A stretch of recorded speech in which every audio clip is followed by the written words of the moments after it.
Peace, peace. Okay. Looks like my audio is on. Looks like I'm recording. And let me check one more thing. Should I go live right now? No. It gives me the option to go live on YouTube, but I'm not going to do that. I'm going to record this and I'm going to put it up on YouTube live so that I can interact with you guys in the chat room while the video is going. Just give me 1 second and let me, should have had this done before because I'm actually not live, so, but it's all good. I'm gonna put on a little bit of music for my background in order to maintain a certain frequency. So let's get that started. All right, there we go. And then I am currently at my homegirl's house. She has a little dog, so if you hear some little feet tapping around on the hardwood floor, that's what it is. Dog's name is Sage. His name is Sage, but he's an OG and he's all good, so I don't expect for him to throw our groove up. But peace and love. How y'all doing? This is ZaZa Ali. Today is Sunday, August the 30th. Not sure. Okay, yeah, Sunday, August the 30th. I pray that this message reaches you all in the best of health, spirit, and mind. I'm doing well. I'm in Oakland right now, and I've been here for the last couple of weeks. I'll get into that in just a second. I just want to make sure everything is clicking on all cylinders here. I'm recording. Okay, my mic is on so you can hear me. But yeah, I am currently in Oakland, California. I'm recording from my homegirl's house. And I've been here for the past couple of weeks. I left Atlanta and got in my car and drove across the country on July the 18th. And I stopped in Oklahoma for a couple of days, stopped in New Mexico to sleep for one night, came to Oakland, took care of some business, drove down to Sedona, stayed there for a week, and then went to LA and stayed there for a week and then came back home.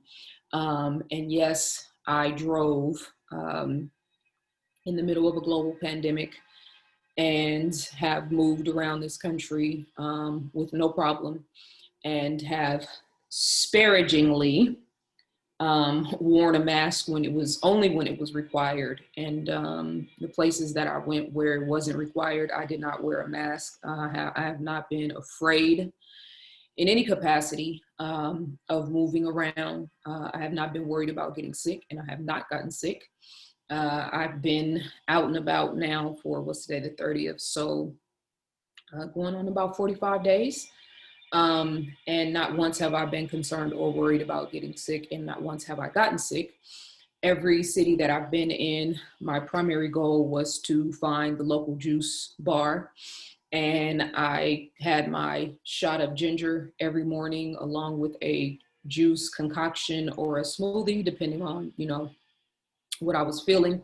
I have hiked, been in the ocean. I have intentionally and very, very intentionally taken every opportunity to merge with and to align with and to be at one, or to be one with nature.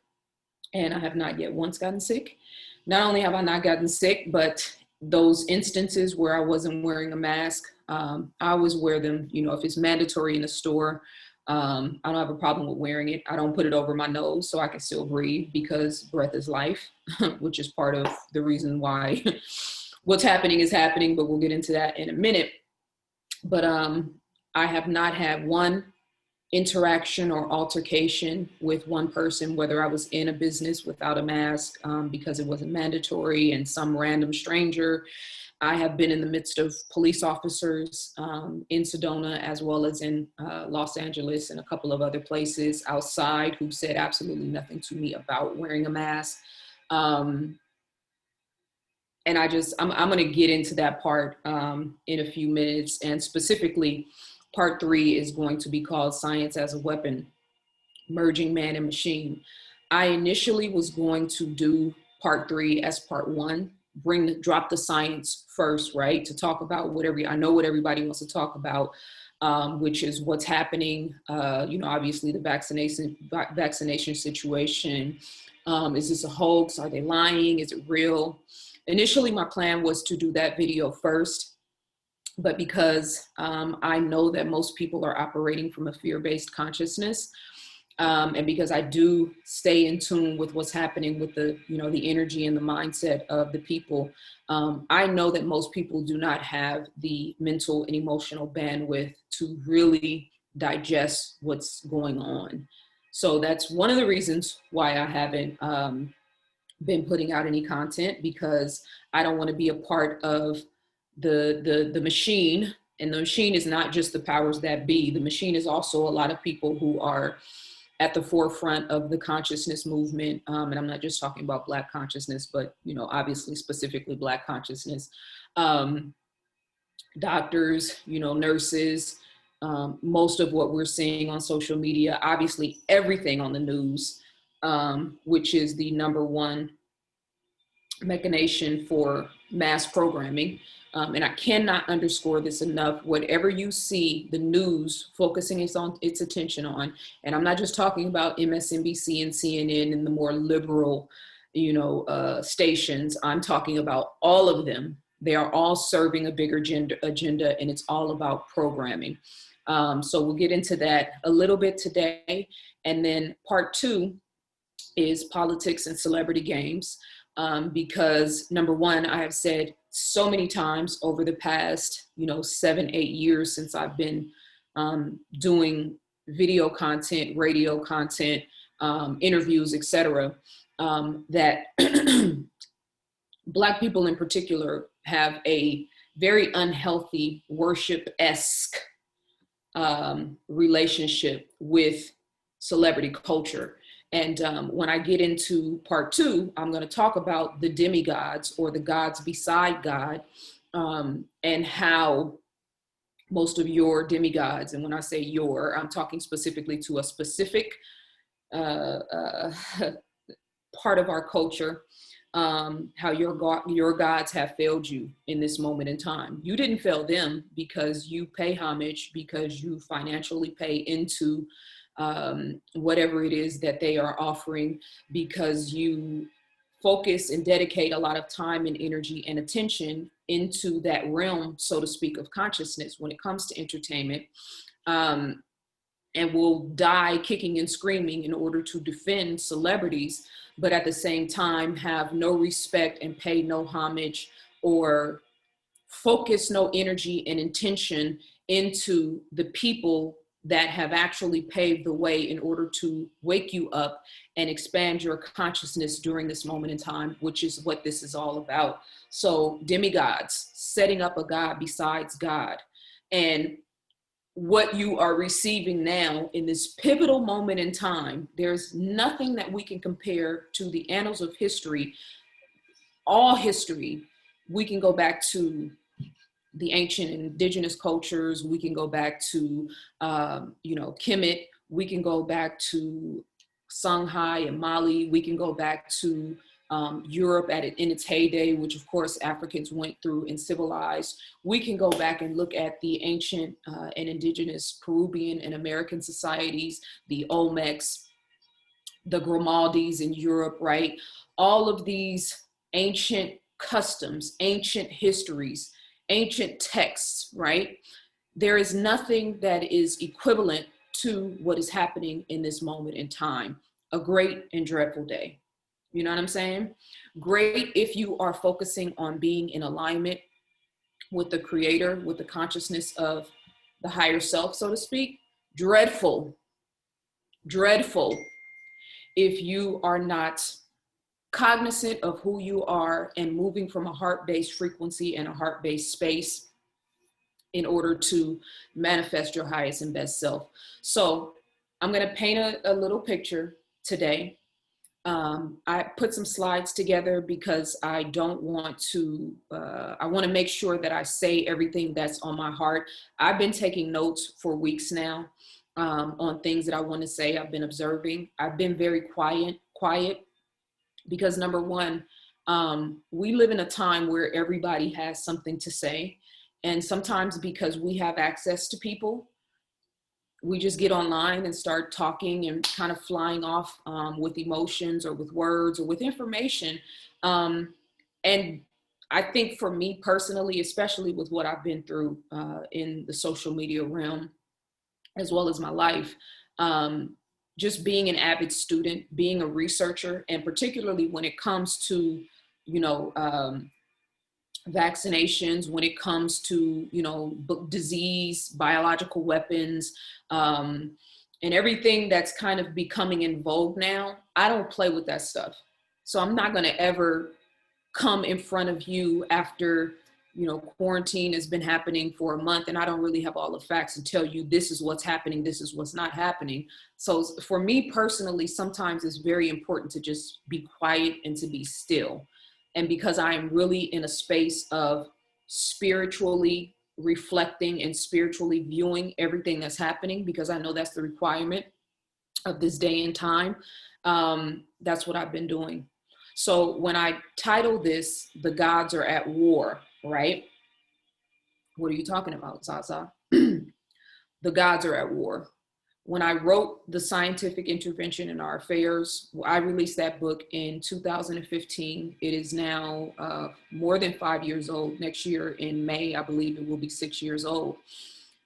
I was purely looking around me and paying attention to what was happening in my reality.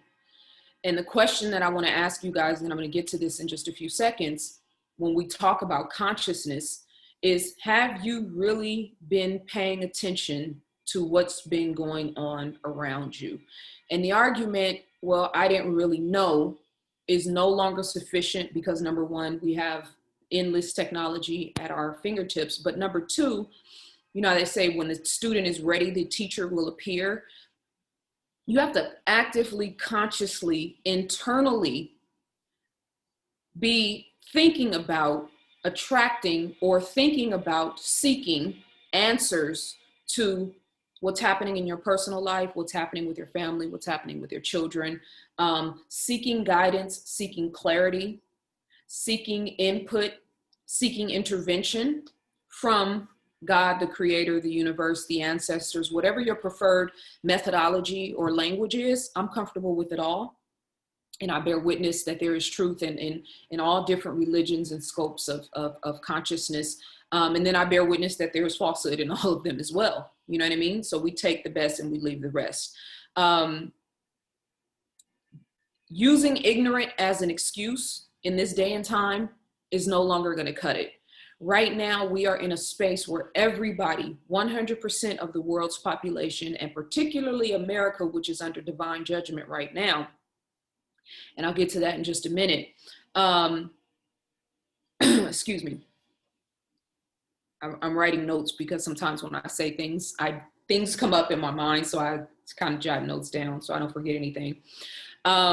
We are living in a time right now where the ability to think for yourself, the ability to have discernment, the ability to move according to what you feel in your heart, opposed to what the world is expecting of you. This is the momentum moving forward that is going to allow you to raise your level of consciousness or to keep you steeped in the state of consciousness that you are already in. So the gods are at war.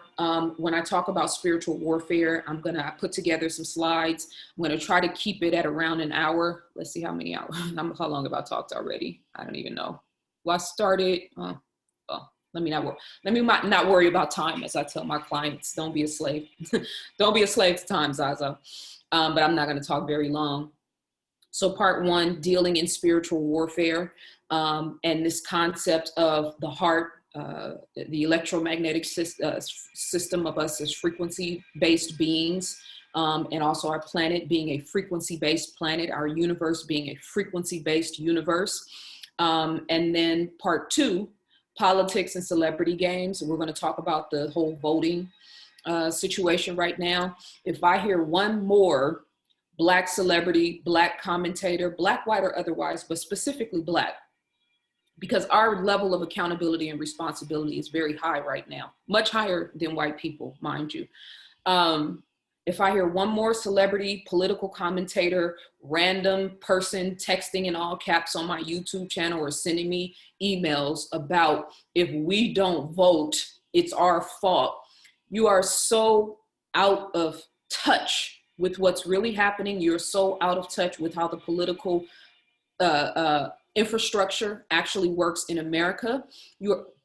You're so out of touch with what's happening behind the scenes and the people that are really truly out of control and more in control. And more important than that, and I want to underscore this, you are very much out of control with the power of the human mind, the power of the human heart, the power that we have as individual and collective, electromagnetic based, vibrating, frequency based beings, to send a individual that has unlimited power, unlimited potential, unlimited prowess, and to focus them into a linear minded, powerless space of, if you don't vote, you're part of the problem. If you say that shit, you are a part of the problem. I'm going to get deep into that on part 2 because I'm up to here. And again, talking about levels of consciousness. If you can't see that the same exact talking points here in 2020 were the same exact talking points in 2016, and those same exact talking points go back to 2012, 2008, 2004, 2000, 1996, 1992, 1988, they're always the same. It delineates a little bit here and there, right? So now we have George Floyd to call on. 8 years ago, it was Trayvon Martin. You see what I'm saying?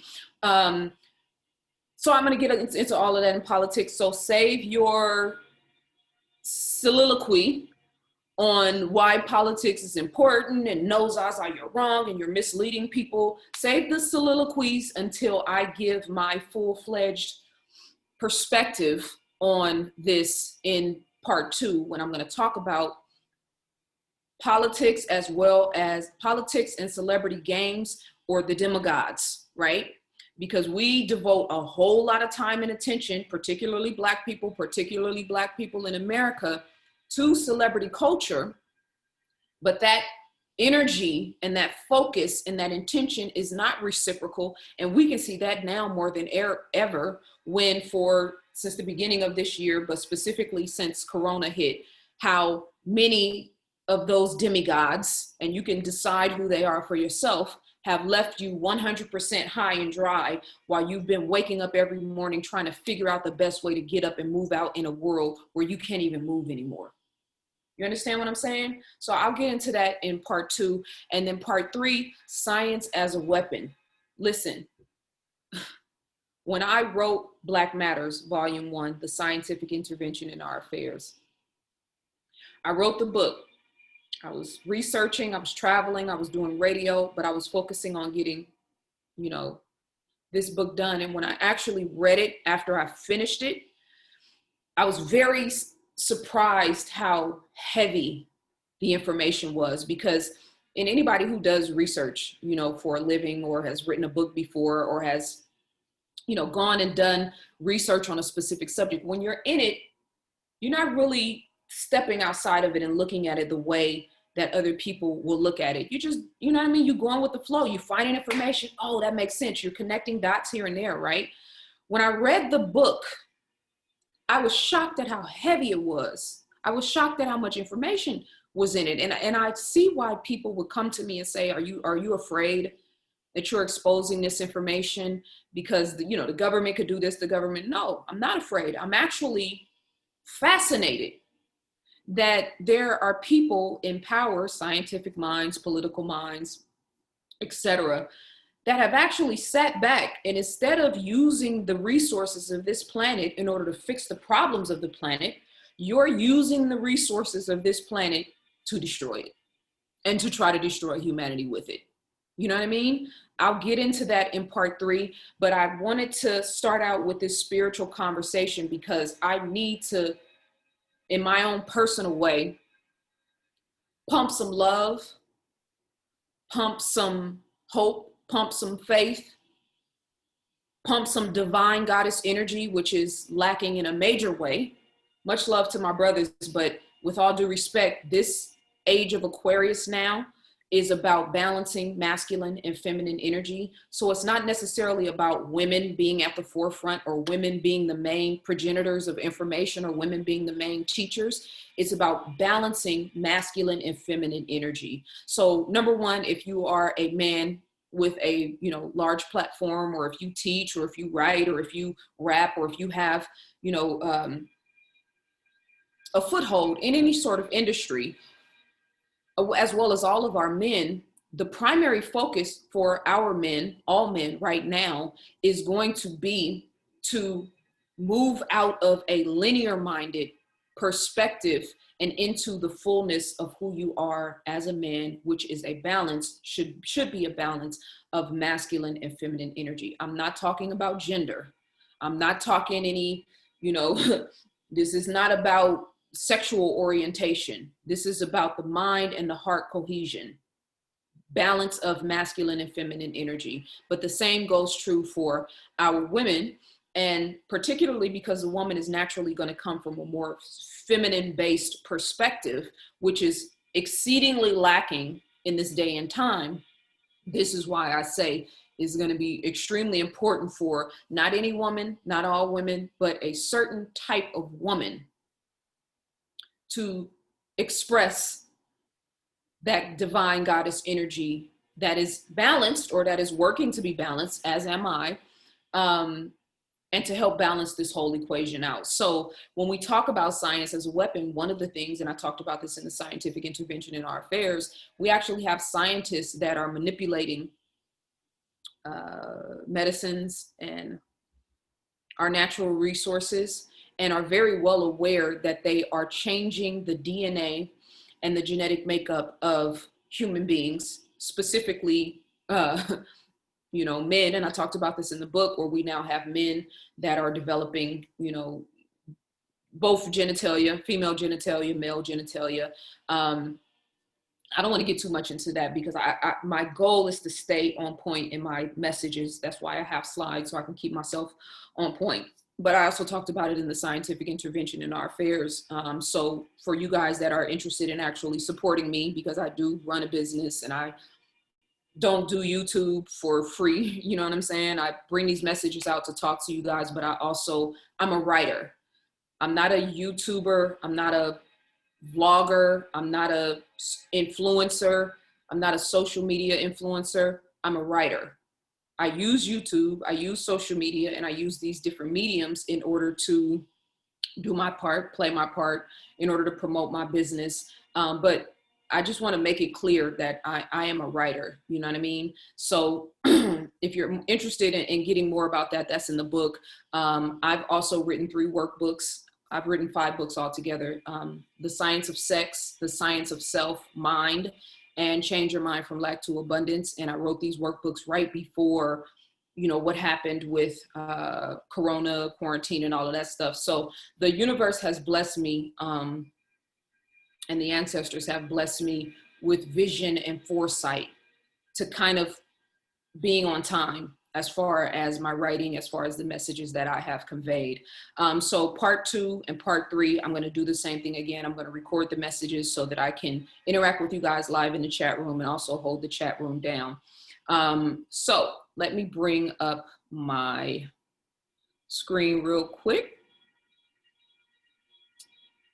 And hopefully I got everything, I did everything right. It's not too many slides, but I did want to, you know, make sure I stay on point, make sure I stay on subject, and not be too long-winded. So I'll start talking about stuff from, you know, the 2nd and 3rd videos that I really want to focus on then. So let me share my screen.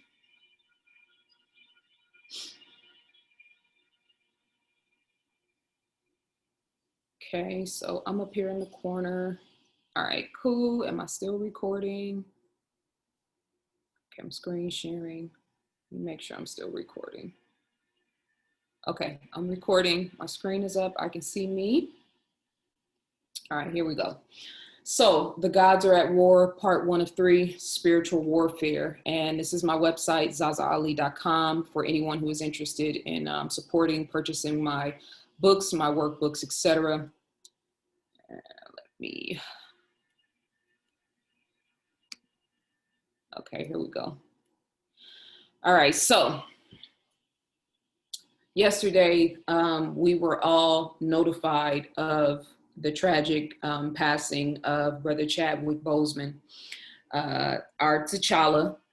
And, you know, those of you guys who have been following me or who, you know, see me on social media, you know that I was greatly impacted and a big fan of the movie Black Panther, not just the movie, but the essence and the beauty of all of the actors, as well as Ryan Coogler, who is a Oakland native. But just the entire, everything that went into it, I was a really, really, really, really, really big fan. I loved it. And I still love it to this day. But yesterday, we all were shocked to find out that our brother passed. And I want to say that his passing, you know, me finding out yesterday, I haven't been inspired to speak. I haven't been inspired to do any of this because of what comes with it. You guys don't see a lot of the stuff that I deal with in the background, a lot of the craziness, a lot of the random trolling, and it's just a lot, you know what I mean? And life is already kind of grabbing a hold of all of us and putting us in our respective corners, so to speak. I just didn't want to deal with it. And sometimes I don't want to deal with it. And I don't know if after I do these 3 videos, how much I'm going to be online or on social media, because that's not a part of what I really want to do with my life right now. So, but anyway, I want to say first and foremost, you know, rest in power to Brother Chadwick Boseman. I send all love, all gratitude, all appreciation, hugs, well wishes, positive energy to his wife, to his children, and to his family, and to everyone across the world that was impacted, not only by him in Black Panther, but all of the movies that he played in, as well as, you know, his interviews. I'm the type of person, and it's probably because I do interviews, so I understand the skill set of what that takes as the questioner and as the interviewee. But I'm the type of person that, and this is one of the reasons why I fell in love with Nipsey Hussle. You know, his music was dope, but when I started watching his interviews and I started listening to him speak, it's not easy for a person to ask you a question off the cusp, right? And then you come back quick-witted, or you have, you know, the proper perspective or proper frame of mind to frame a question, so that you not only answer it sincerely, but more importantly, that you say it in a way that it reaches the audience, the people who are listening to you, in a way that it helps them to grow and to expand. Nipsey Hussle, I fell in love with Nipsey Hussle from his interviews, just being all the way honest. And then, of course, when Victory Lap came out, you know, that was an immediate classic. So that was another, you know, reason why I fell in love with him. But his interviews, I was like, this brother is deep, and not just because of what he was saying, but because of the essence and the energy that he conveyed the information with, right? So the same thing with Chadwick Boseman. And you guys know, anybody that knows me knows, when I get into something, I'm like into it. I'm watching every interview I see him doing. I'm watching them all. I'm listening. I'm downloading his energy. I'm downloading his spirit, his consciousness, how he sees the world, how he treats his family, how he looks at the interviewer, what questions he dodges, what questions he doesn't, right? Because, you know, it's a science and it's an art, and very few people are able to really master that craft. So Brother Chadwick was one of those rare souls, you know what I'm saying? And his legend goes well beyond just what he did as an actor. When I watch his interaction with people, when I watch how he looks at people as they're speaking to him, his energy, his essence, all of it is just powerful. You know what I mean? So he, like Nipsey, and even Kobe, even though I was probably the biggest Kobe fan, you know, just basketball wise, Kobe was my dude. But these brothers carried a certain frequency about themselves that they all had, right? one applied it to acting, one applied it to basketball, one applied it to rap, as well as other, they all had, I'm assuming all had other business endeavors. But this is the point that I want to make. First, rest in peace and rest in power to Brother Chadwick. And I don't want to get emotional, so I'm not going to get too much into that, because I have been very emotional over the past 24 hours about it. But I want us to recognize something. We have an actor, we have an athlete, and we have a rapper. Those three things, if you think about it, we've constantly been telling our people, you need to do more than just try to be an entertainer, or you need to do more than just play basketball, or you need to do more than just a rapper, right? These three labels, for lack of a better word, are all positions that have allowed a certain level of success and respect for, our people, particularly people in those fields. But they are also things that we as a culture have been trying to shoo our children away from, right? Rapping, acting, basketball, right? These are all things now that have developed negative connotations from the intellectuals and the, you know what I'm saying, the gurus who, know it all, you know what I'm saying, and want to make people feel like these are things that are beneath us, when if you got a God-given skill, you got a God-given skill. All these brothers were at the top of their craft in their respective careers, right? But this is the thing, and I need for Black people in America to hear me and understand me specifically. Black people all around the world, all people around the world, but particularly Black people in America. We lost Nipsey, we lost Kobe, and now we've lost Chadwick, among others. I'm not saying these are the only. I know Brother John Lewis passed away this year, and there have been other, deaths that have definitely rocked us. Brother Abdul Muhammad out of the Nation of Islam in New York, who I had a strong affinity and love for, passed away apparently due to coronavirus complications. There have been other things and tragedies that have happened, right? Obviously, George Floyd, now Brother Blake. But these three specific deaths, particularly Kobe passing away with his daughter, right? I've been hearing, I've been studying the teachings of, the Nation of Islam. Elijah Muhammad wrote a book called The Fall of America. I read that book like 20 years ago, right? So now we see a lot of, our people in particular online that are like, yeah, it's falling. The fall of America is happening. You see it's happening. The dollar's not any good anymore. This system has to, like mocking what's happening, right? And I don't know what their intentions are. It's not a judgment. I'm just keeping it 100. Mocking watching the system fall. Mocking watching the dollar drop. Mocking watching white people continue to be abusive towards us. Mocking everything that comes with the infrastructure of this world, i.e. it's on its way out. But the problem with that is, and I've, again, being quiet because I'm trying to see what's happening behind the scenes. I'm trying to see what's happening with us. I'm trying to see what's happening with me. What's my role? You know what I'm saying? The problem is we've been thinking that America being under divine judgment is them. They're going to get it. The system's going to get it.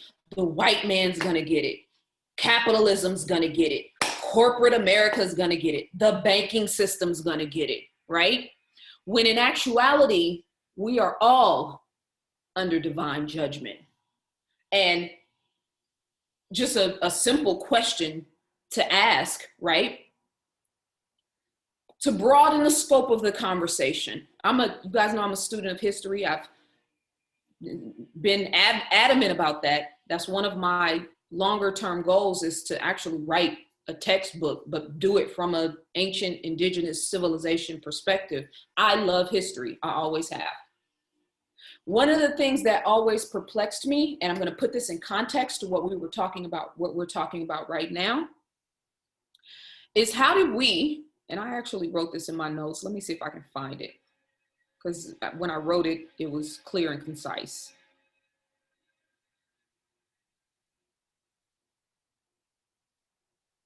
Give me a second. Okay, maybe it's not in here.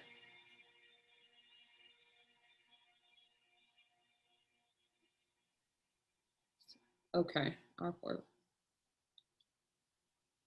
okay, well, I'll just say it. I wrote it. I'm a writer, so when I write, I feel like it comes out a lot clearer than when I speak. But how did we, as Africans, as indigenous people, as the majority of people on this planet, allow our planet and this situation to get so out of control? And in my mind, I feel like that's how God thinks. And as, you know, being applicable, you know, not comparison, but an applicable, because I'm looking at the world through the lenses of a Black woman from the mindset of the matriarch, looking at the world in such chaos and such low vibrational frequency and such fear-based consciousness. Instead of us asking about why white people or capitalism or the elite or the Illuminati or whatever it is, why they do what they do, the real question for us to search inside of our hearts, assessing our ancestors, assessing the past, assessing where we are right now. How did we, as a people, as the original people of this planet, allow our planet and the condition of this earth to get so out of control? We said we were their parents. White people are the youngest branch of humanity. How do we allow this to get so out of control, right?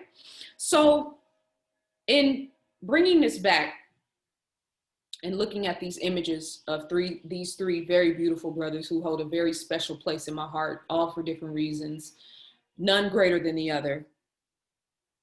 I need for Black people in America specifically, but Black people all around the world to understand that the divine judgment that is on America, that is on Europe, that is on Africa, that is on the whole entire world is not just about white people.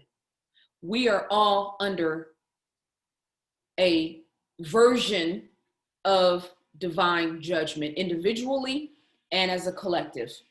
Me as an individual woman, and then my people clearly as a collective here in America, and then my people around the world, and then all of us as humanity. So one thing that I really need to stress right now, the fall of America is not just about the infrastructure and the corporations and the institutions that have been raping the world and imposing injustice on everybody, but it's also on all of us individually, why you would allow yourself to remain in an abusive relationship, why you would allow yourself to stay in a job that you hate, why you would allow yourself to become smothered by, congested by organizations or institutions that are taking away your mental and spiritual prowess in the name of money, why you would allow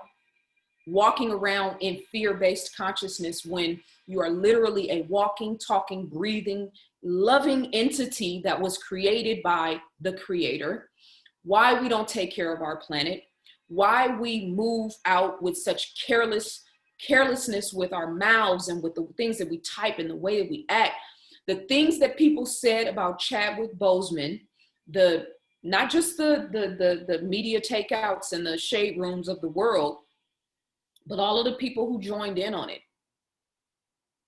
The suffering that people are doing, and these random strangers and these random trolls jumping in inboxes and jumping in messages, and then the shade room never coming back to apologize, media takeout never coming back to apologize. And I know perfectly what that's about, because people can say anything now, and when it's a mistake or when it's an error, nobody comes back to rectify what was said. Nobody comes back to give clarity. Nobody comes back to give the full scale If I was the president of Media Takeout or the Shade Room, and I had actually, I would have to say something.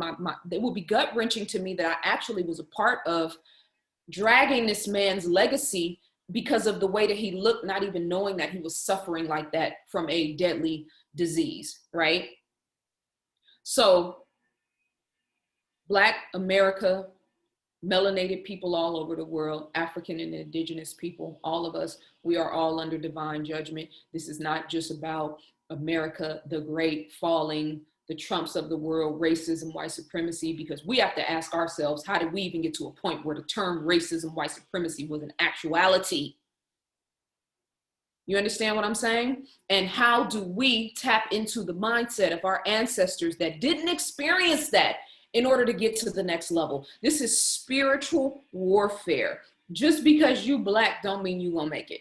There's actually a higher level of accountability and responsibility for melanated people. And that's the thing that we're missing while we're marching and knocking on the White House's door and trying to get laws changed and defunding the police and all the things that we're fighting against as the people of God, all the things that we're fighting against. If you study and understand the spiritual laws of the universe, you understand that anything you're fighting against, you empower. That is a spiritual law. I didn't make it up, but it's an actual fact. So, rapper, athlete, entertainer, taken from us in very tragic ways. You talking about tugging at your heartstrings? You talking about clarity? You talking about not knowing what to say, not knowing what to do, not knowing how to process, not knowing how to feel, not knowing how to move, not knowing what to say to guide and comfort people? These are legends, Black men in America. God is talking to you specifically. The ancestors, the universe, all of it's relative. It's all the same thing to me, to be honest. Black men in America, specifically Black people in America, God is talking to you. Not about money, not about fame, not about politics, but about your heart. What's in your heart? How do you feel? How are you thinking? How are you moving? Who do you love? How do you love? What do you love? How do you express it? Do you love your work? Do you love your business? Do you love what you give your energy and your time and consciousness to every day? Do you love yourself more than anything?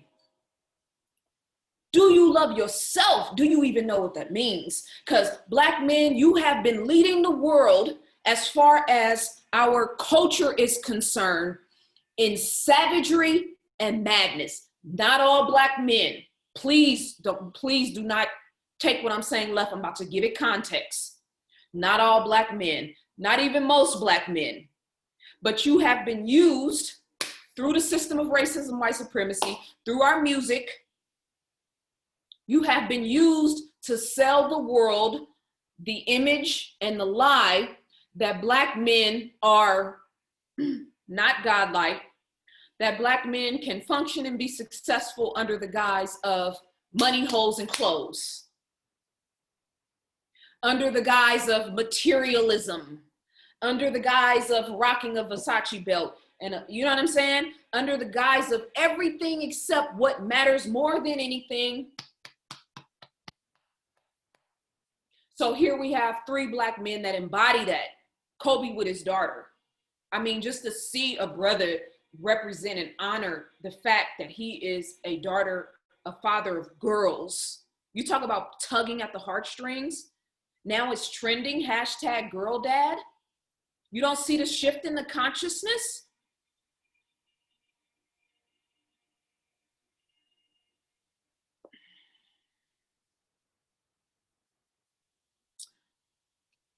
If you have not learned how to properly love yourself, let me bring my screen back up real quick. Can I even bring it up?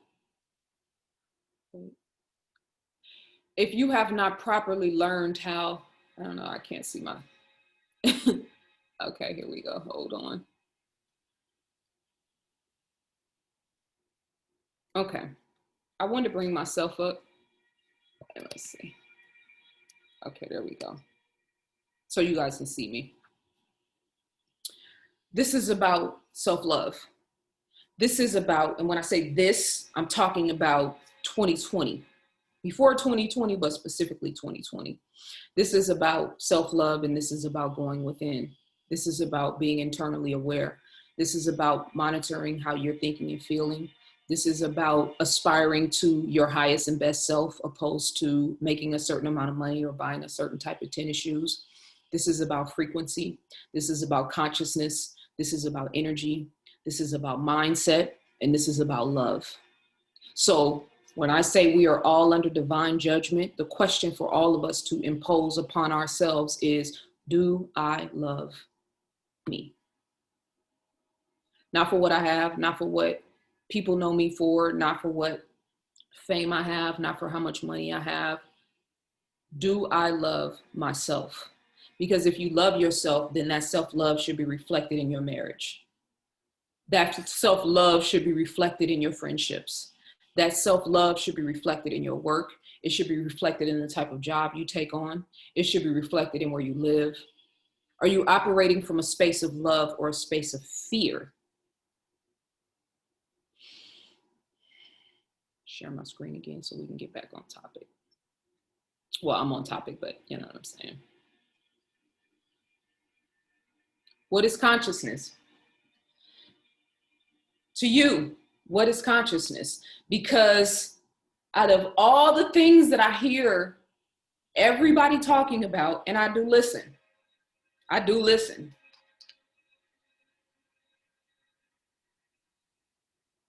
haven't listened to everybody. I don't know everything that everybody is saying, but I can develop a common consensus based on what I'm hearing and seeing.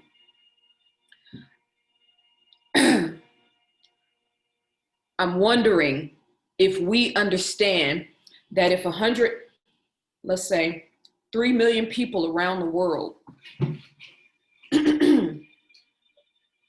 get together and protest, and they're angry and they got signs and they're pissed off and they're mad and they're ready to topple the system, and they're dragging down statues, and they're spray painting graffiti, and they're breaking windows, and they're peacefully protesting, and they're peacefully marching, and they're all on one accord, and they're telling the universe, I can't breathe,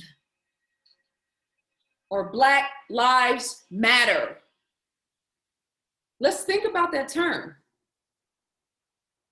And those of you guys who've been following me, you know I did a whole video where I talked about Black Lives Matter and went through their website line by line, just like 4 years ago, 5 years ago. I've taken it down now. I took down a lot of my content because it was just the right thing for me to do.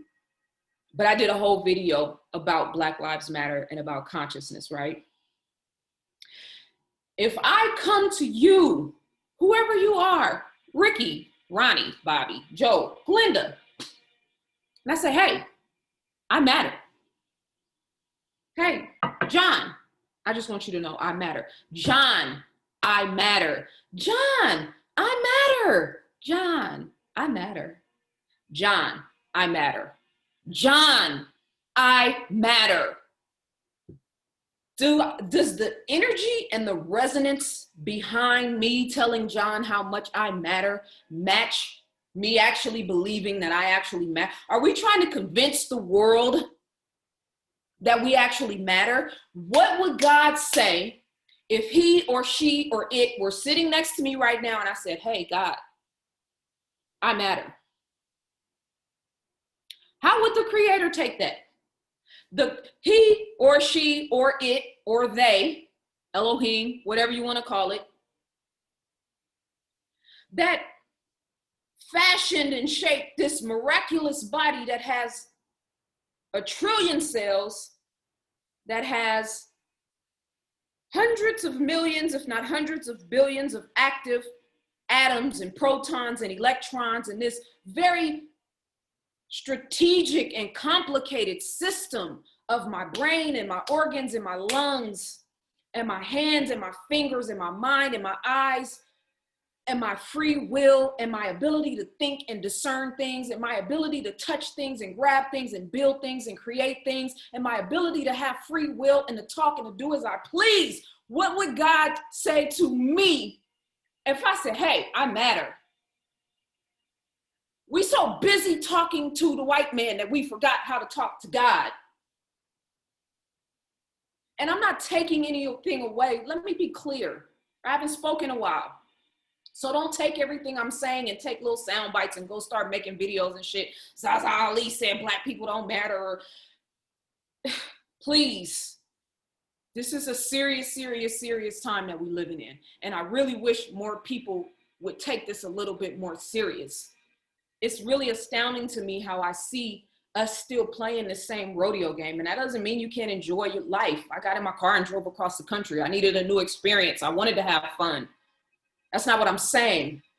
There's levels of consciousness. So I know that somebody right now is listening to me, is gonna be here. It might take offense to something that I say. I love you, right? I'm trying to reach you. I also know that there's somebody up here that understands exactly what I'm trying to say. So I'm trying to speak to you here and here and here and here and here and here. It's not an easy thing to do. And like I said, I haven't talked in a while, so I got a lot to say. It's a lot that, you know, people were probably talking about a month ago that I didn't give my perspective on. And much love to all the people who reached out to me and asked me, are you okay? Why aren't you doing videos? Why aren't you doing content? I love you guys. I appreciate all of you guys. I do read the messages. I don't always respond, but it matters to me that you care what I think, right? So when we say our lives matter, we're trying to convince somebody else that our lives matter. You know, you can't say that from a position of power. I'm trying to convince you that I matter, that everything that's the sun, moon, is everything that's in the sun, moon, and stars, and in the ecological system of the universe is in me, but I want you to think that I matter. That's not a statement made from a position of power. Then you turn around and go write Black Lives Matter, a symbolic gesture, which, okay, thanks. A symbolic gesture that's rooted in pain, that's rooted in suffering, that's rooted in, you know what I'm saying, us trying to fight our way and see our way through this thing. And then you go write that shit all over the ground, all across the country. Keep the symbolic gestures. Give jobs. Keep the symbolic gestures. Give loans. Keep the symbolic gestures. Change hiring policies. Keep the symbolic gestures. Give grants for schools. Keep the symbolic gestures. Help these homeless people. Help the women who are single parents that are struggling. What the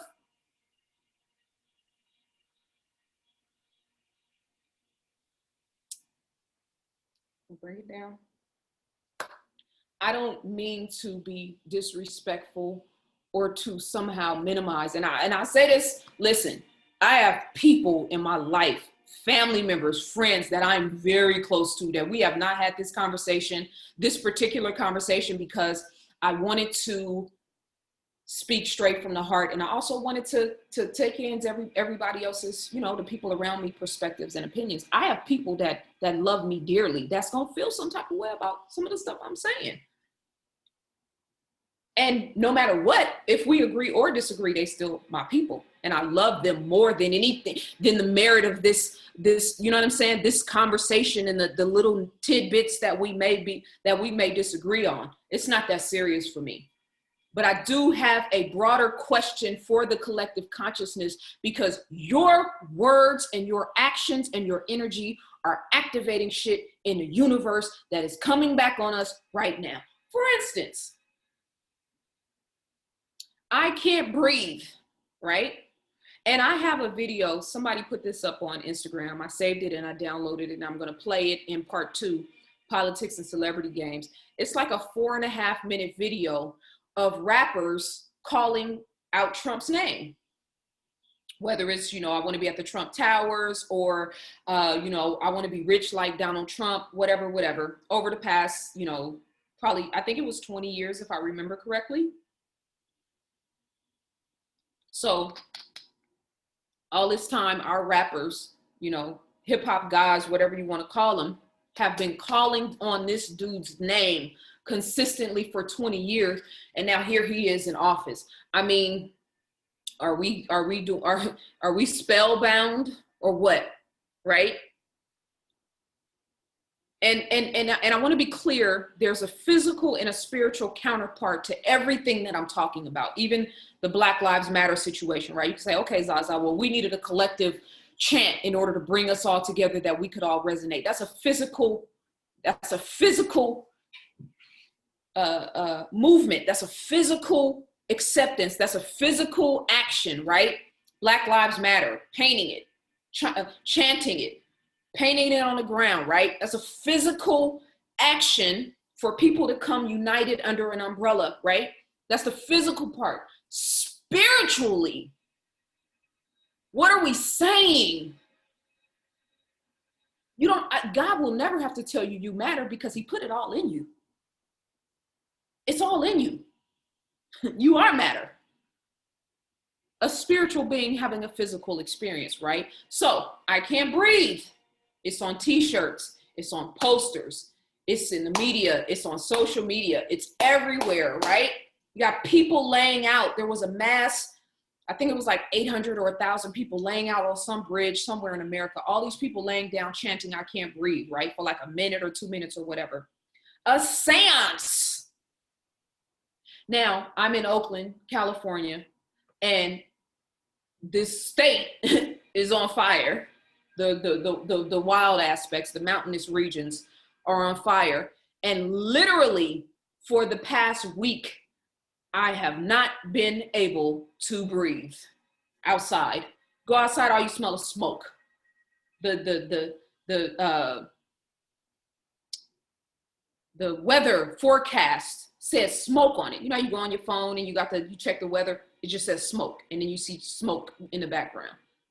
So literally for a month now, a week now, 2 weeks now, you go outside first thing in the morning, you can't be in nature, you can't smell the pure oxygen to fill your lungs up with, to reset your system, to clean out your blood system, right? You can't even take in a deep, proper breath because the state is on fire. Now, the physical aspect of that is multiple things. Number one, and I'll talk about this in science as a weapon.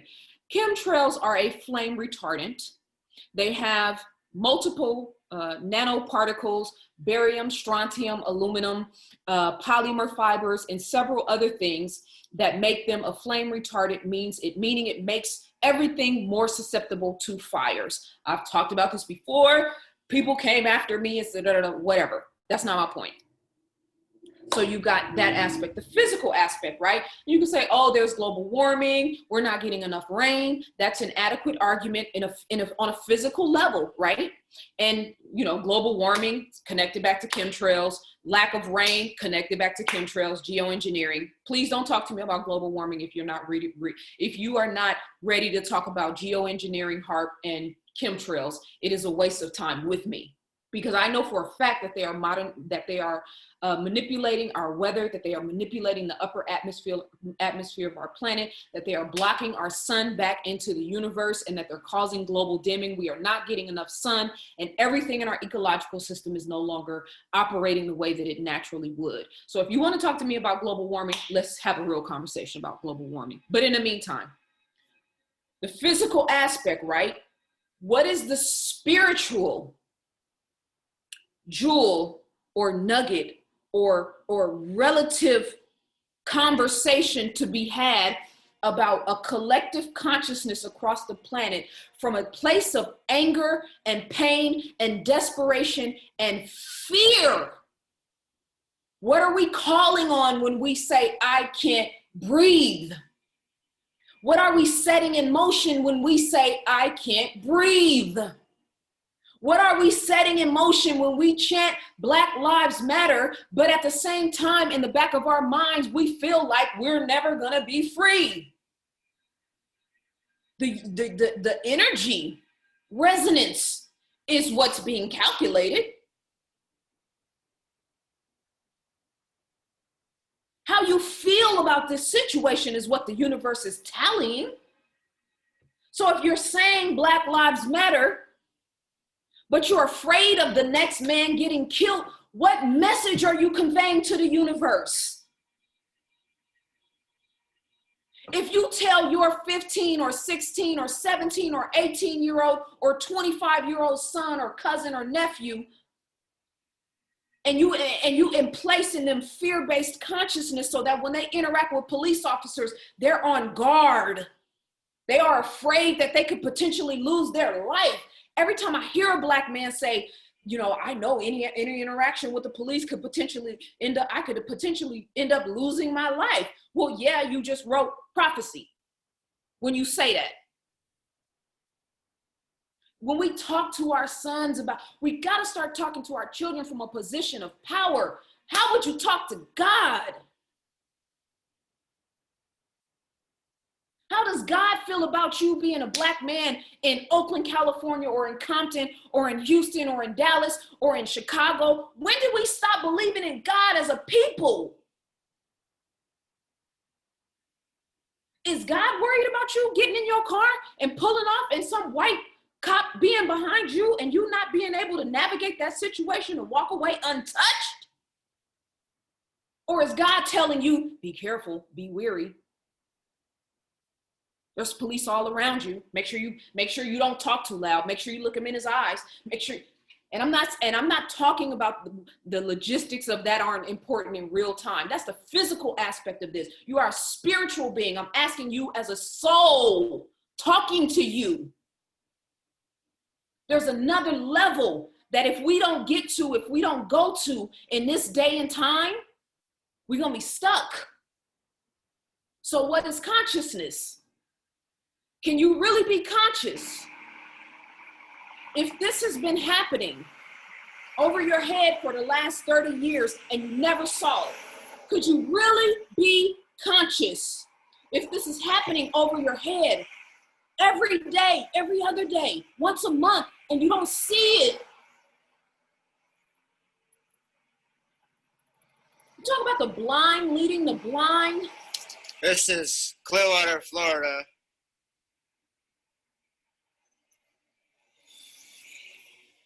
That way takes you to the beach. There's the sun. Hard to believe. They're not blocking the sun, huh? They do block I don't the know. sun. So yeah, that shit, that ain't fucking normal. Look how many. My God.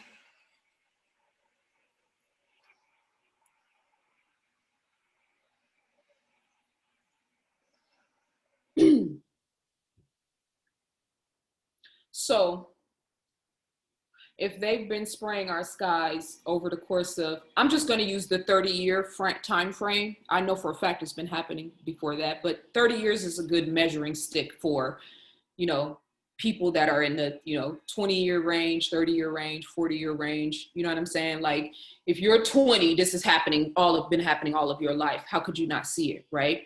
Not a judgment. It's just a real question. Because again, in this day and time, we're all accountable and responsible for ourselves. What we see, what we don't see, what we learn, what we don't learn, what we unlearn, what we fall victim to, what we, you know what I'm saying, embrace as our ideological or religious beliefs, all of that, right? And we all have free will, so it's all good. But how many things are happening like chemtrails right in front of our faces, clear as day, that we don't pay attention to?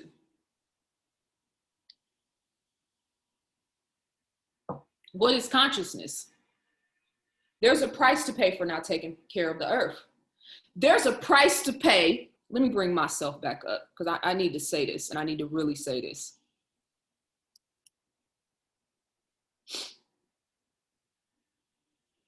There's a price to pay for not taking care of the earth, right? Do we agree with that? Is that you ask yourself, you can tell me. Now let's go up one level. There's a price to pay for not taking care of yourself. There's a price to pay for not taking care of the planet, and there's a price to pay for not taking care of yourself. I didn't say your family. I didn't say your children. I didn't say your community. I didn't say your people. I said yourself.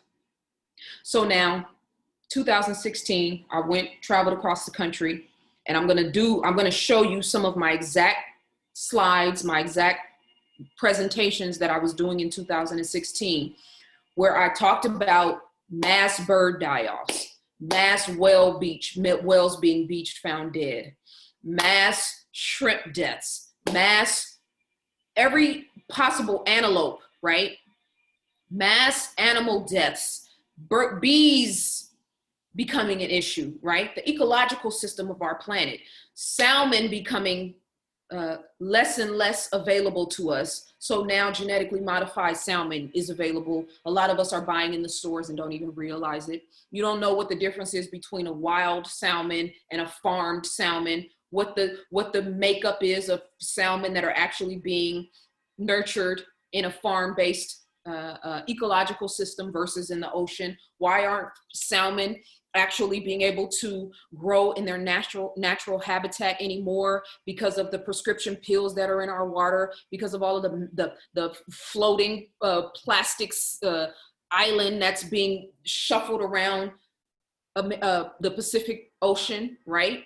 All this shit happening under our noses, and y'all got to just give me a pass for the language today, because I got to say what needs to be said.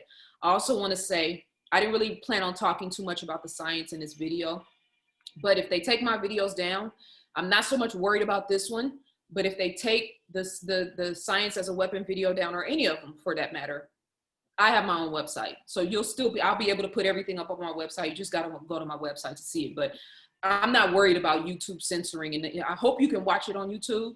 That's my hope. But if you can't, it will all be available on my website anyway. They're tampering with the upper atmospheres of our planet. They are manipulating our weather.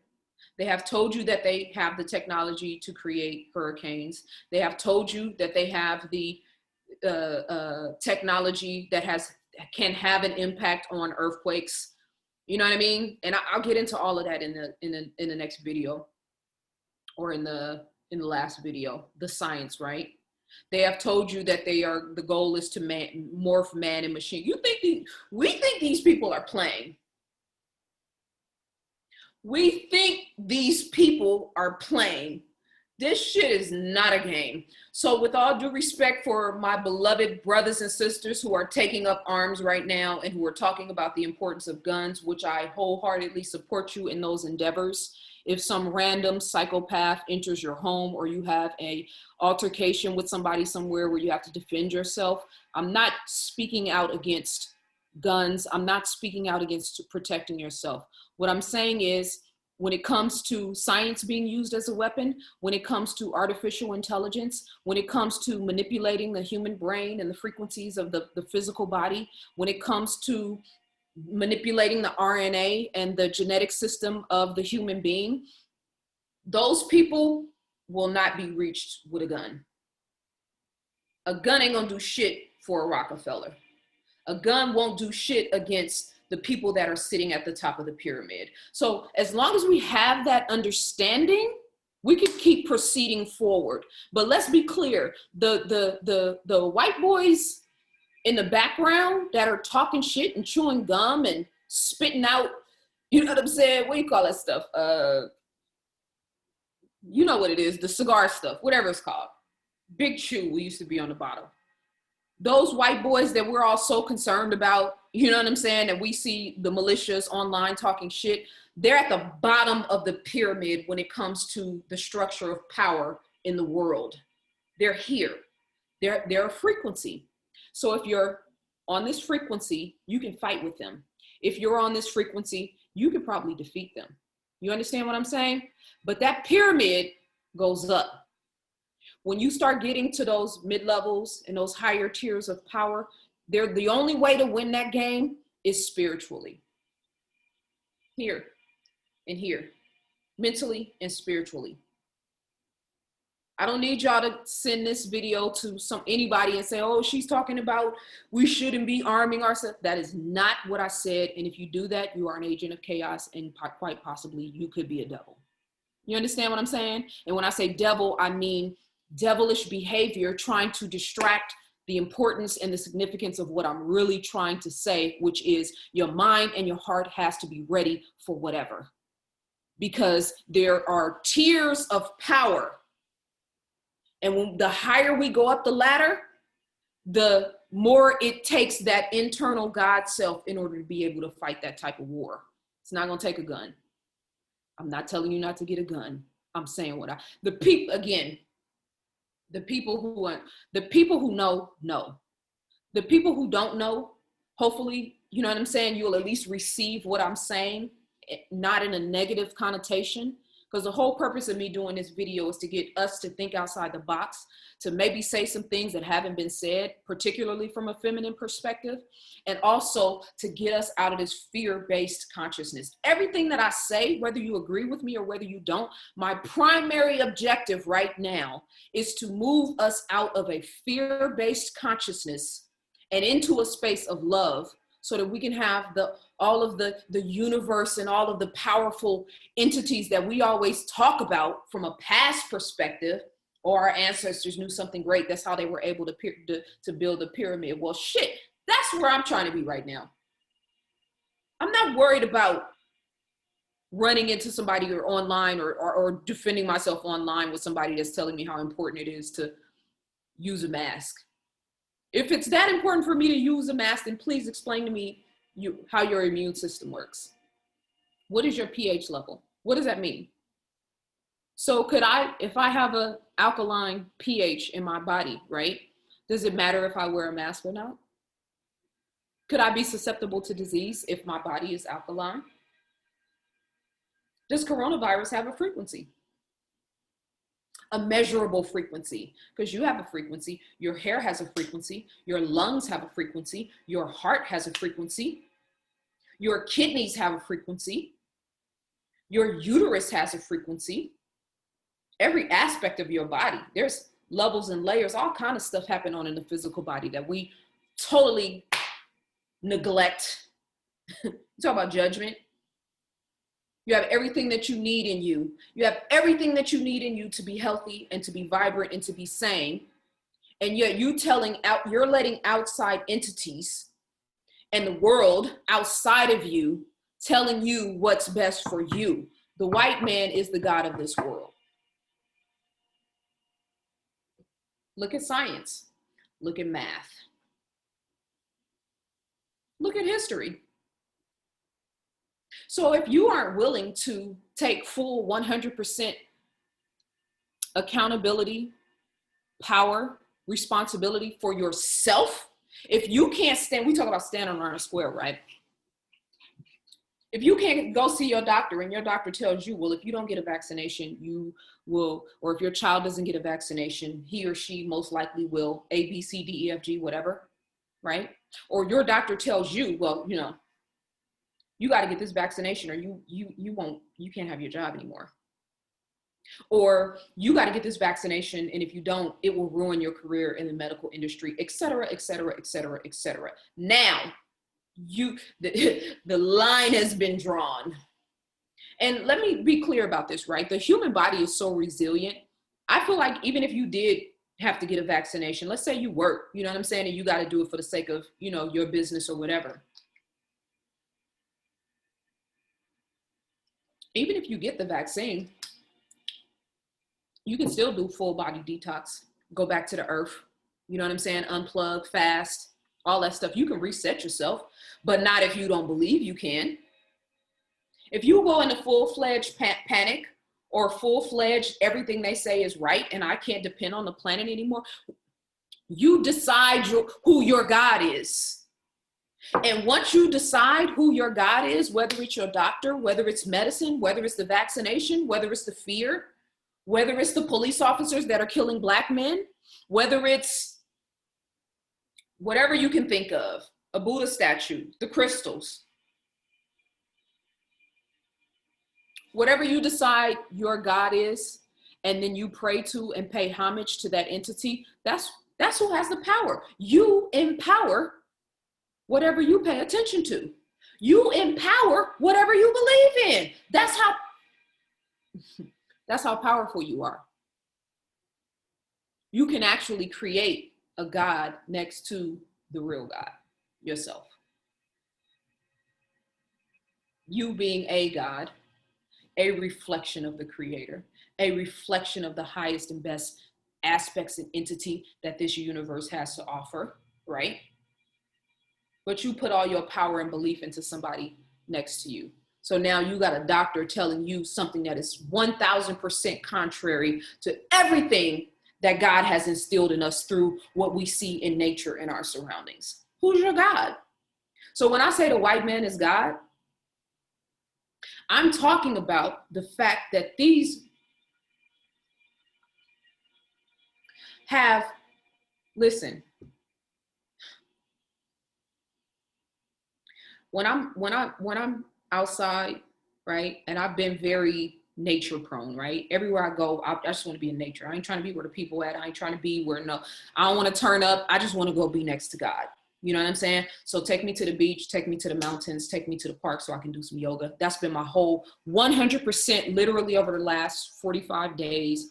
I have spent at least 35 of those days doing some sort of physical activity in the sun. Wherever I'm at outside, I have not once worn a mask outside, not once. If I have to go in a store to buy something, or if I got to go conduct some business, I'm going to respect the entity, the rights of the business owners, etc. I ain't looking for no drama. I ain't looking for no altercations, none of that, right? I'm not covering my nose because breath is life. You know what I'm saying? But I'll play the game for this 10 minutes or this 15 minutes that I'm in the store. But the minute that I walk out the door, if not before, I'm taking that shit off of my face. Why? Because, and this is what is so astounding to me. And I say this with all due respect, because I know I'm probably going to hit you somewhere that you might take this personal. It might apply to you. It's not personal, but I have to say it. If you understand the science of breath, right? Let's all take a deep breath together, in through our nose and out through our mouth, right?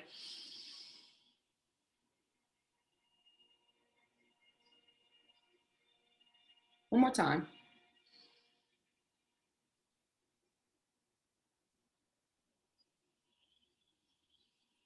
Prana, or breath, is life. So only thing separating my physical body from being laying on this floor right now and being deceased and starting to turn cold and starting the decomposition process, my organs functioning, right? My skin is shedding right now. My hair follicles are probably growing right now at this moment, right? If I have a mark on my fingers or my hands or something, it's healing right now, right? I'm listening to the music from the phone.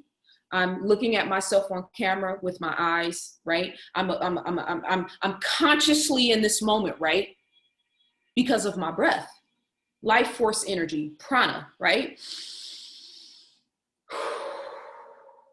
So when I'm in the mountains in Sedona, when I'm in walking Joaquin Miller Park in Oakland, or when I'm in LA at the beach, or when I'm hiking, right? All these different places that I've been through, right?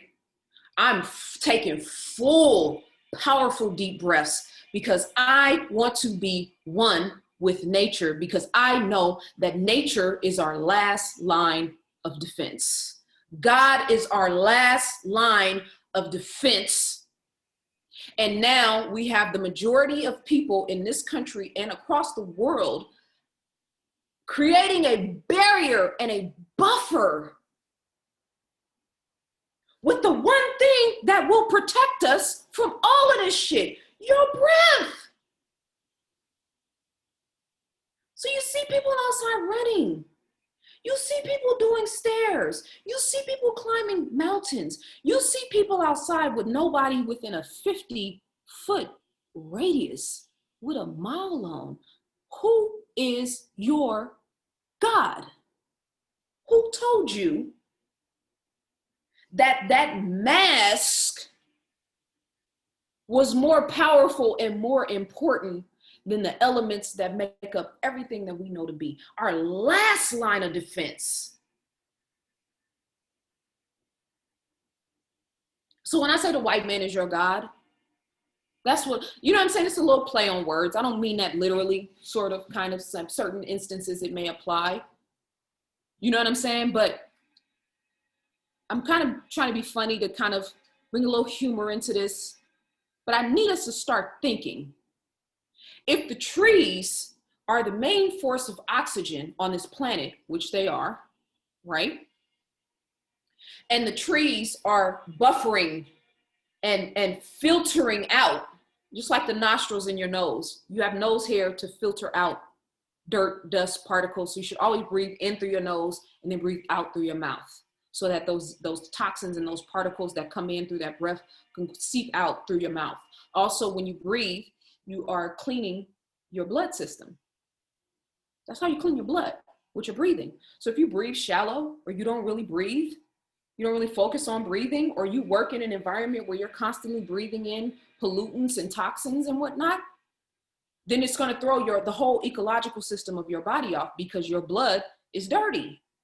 So when you properly, what do you think yoga, the whole purpose of breathing is not just so you can stick some headstand asana. The movement, the rhythm of the breath with the body, right, is purifying your blood, the whole process. When you do downward facing dog, or you do salat and your head is actually leaning down towards the ground, or you do these different postures and whatnot that are different than what you're normally used to doing, all that's doing is creating a circular motion for your blood. They call it the microcosmic orbit in Taoism, right? So what happens when you sit in a chair all day at some office space? You sit in this main posture. You never actually get a chance to move your body through the full circular, so that blood can flow through your system, right? Now you got a mask on at work all day. You got to wear a mask. You got to wear a mask. You know what I'm saying? Now when you're outside, you're wearing a mask. Now, when you come in interaction with other people, you're scared. I was in Sedona at a gas station, and a white lady was in the back. She's talking big shit to this police officer, right? I had talked to them. I'd been in there a few times, so I kind of, I developed a little kind of rapport with them, because I was the one that would come in the store without the mask. Oh, it's not mandatory? Cool. Leave that shit in my car. You know what I'm saying? I'm not afraid of getting sick. I'm not afraid of some random stranger breathing and all of a sudden I done caught some shit that now is going to kill me. I've worked too hard, specifically for the past 2 years, on my mental, spiritual, and physical well-being. How then could a random stranger just when every day I take special time and care and attention to what I put in my body? How much I eat, when I fast, how much water I drink, chlorophyll, chlorella, spirulina, sea moss, chia seeds, hemp seeds. All this shit that I and everybody else online has been talking about consistently, that I ingest and put in my body: bentonite clay detoxes, fasting. You think I'm actually gonna walk in a store and give another random stranger that kind of power over my life? No, I haven't been sick, not once, and don't expect to get sick at all. Not just because I'm not moving from a fear-based consciousness, but I take care of myself. I'm in the best health in my life. So I'm in the store, and a white lady in the back, she's going off on the police officer. Apparently, somebody came into the store and saw that she wasn't wearing her mask, so they called the police. So the police officer shows up, and the ladies in the background like, I don't give a fuck, woo, woo, woo, right? So he leaves. I don't know what the outcome of that is, but we're having a conversation afterwards. This is why a lot of these people are pro-Trump, by the way. Because they see their civil liberties being taken from them. You know what I'm saying? And they're moving away from anything and anybody that stands for that, right? I'm not qualifying whether that's right or wrong. I'm just telling you, I had full-fledged conversations with these people, right? And I can listen to people without going into my Donald Trump is this or Donald Trump is that. Donald Trump is just like Joe Biden, just like the rest of them. They're all branches of the same tree. You know what I'm saying? So we start talking, and I was telling her, this right here, this little altercation right here is what this is all really about. Turning people against each other. I can't tell you how many smartasses I've seen online break down from point A to point Z the importance of wearing a mask, right? So I asked a random person that I saw conversation. So what does the mask do to your pH system? This is somebody that was in like a 30 comment, you know, they got answers for everybody. So what does the mask do to your pH system? What do you mean? I just responded and said, that right there lets me know that you're not qualified to have this conversation. If you don't know what your body pH is, how it's actually working, how your immune system is actually functioning. So I was telling the lady, that's what this is really about. Turning people against one another, right? Random people in stores and in grocery stores arguing and fighting each other. You do know, and I hope we all understand that fear, let me go back to my screen because I know this is coming up in my slides. So let's get back on. It's a price for paying. There is a price to pay for not taking care of the earth and your body, right? So fear, and this is from the Science of Self workbook. Fear is a low frequency, a long, slow wavelength. It activates very few DNA antennas, which connects us to the cosmos. And then love is a high frequency, a short, fast wavelength, and it activates more DNA antennas, which connect us to all that is. So you do understand that when you are operating and vibrating and thinking from and focused on and worried about and concentrating on and planning for and hoping against and preparing for the worst, when you are operating from that space, you are living and operating from a fear-based frequency and a fear-based consciousness, which means the universe is not looking at you and saying, oh, she's having a bad day. Today's not going to count. Or there's a mass uprising and a lot of these people are angry and fearful because another young Black man has been gunned down by police. It's not qualifying based on the specifics. It's qualifying based on the quality of the energy and the frequency that we emit. Most people in America in particular, and I'm even willing to say most Black people in America for different reasons, but still the same thing, are operating from a fear-based consciousness. So what are we creating? What are we green lighting that will make manifest in our reality? Tomorrow, next week, I saw a brother who, I'm not going to say his name because he does a lot of good stuff. He's prominent in the marching and protesting, you know, not necessarily with Black Lives Matter, but he's someone who is always there when on the front line, quote unquote, you know, working on behalf of our people. And he put up a post that basically was like, it was against the NBA players going back to play, right? And it was basically like, we're never going to get free with this type of shit. And I was like, huh? So wait, God gave us these brilliant minds. God gave us these brilliant bodies. God gave us this magnificent planet, which is so immensely beautiful. I can't even begin to tell you. And our freedom is stipulated upon whether, you know, 200 or 150 or 100 of our basketball players actually stand up and protest against the NBA in order for us to make some significant, you know, posture towards the system of racism, white supremacy. That's all it takes, number one.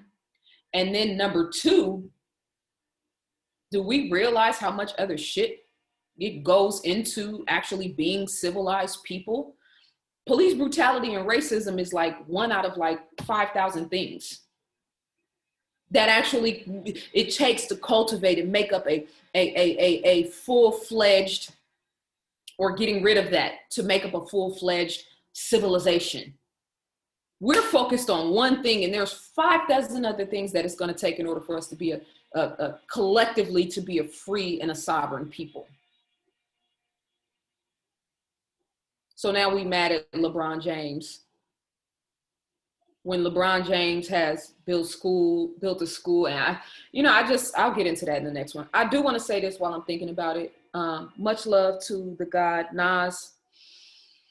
His album King's Disease is literally so on point and so on time.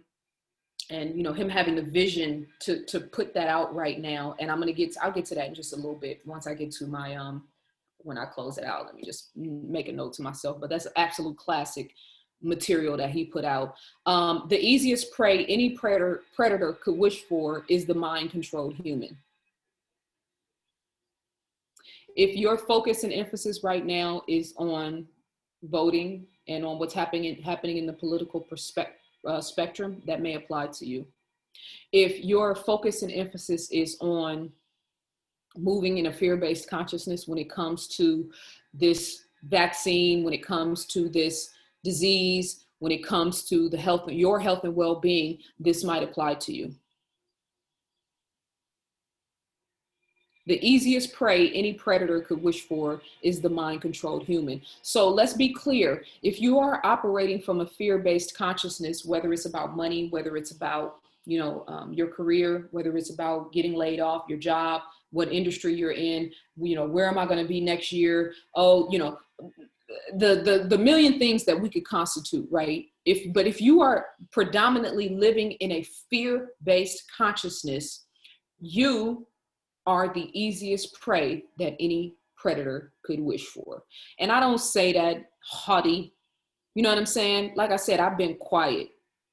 I've been really trying to figure this situation out because I see a big program that has been planned for a long time unfolding right in front of my eyes.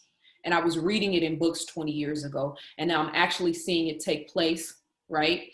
And I'm seeing how people are responding. I'm seeing who the program is working on, who it's not working on. I'm seeing how we are emphasizing certain linear or materialistic things and not really emphasizing the spiritual and the mental elements, which is the only thing that's going to be able to take us beyond this state of consciousness, right? The easiest prey any predator could pray for is the mind-controlled human. I mean, the regurgitating of CNN and MSNBC facts, the emphasis on politicians and voting. I do want to say this about the NBA, and because it's on my mind, and I'm going to get into this more in part 2. The fact that when the protests ended and the only thing that came out of that is for stadiums to be used as voting centers, if that is not the most disrespectful spit in the face that I have ever seen when it comes to, between the Donald Sterling and, all the stuff that we've looked at our athletes have to go through in modern times. When I heard that was such a spit in the face. And I don't know who was in the room when that actually was the plan of operation, but all these little symbolic gestures, the Black Lives Matter on the ground, oh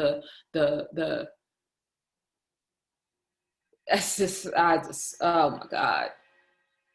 I'll get into that in the next video. So when I talk about the beauty of this planet, right? And I've driven across the country, been through the plains, been through the deserts, been at the beaches, been in the mountains, mostly by myself. So now somebody has convinced you that God is working against you, nature is working against you, that some random breeze, bring myself back up here.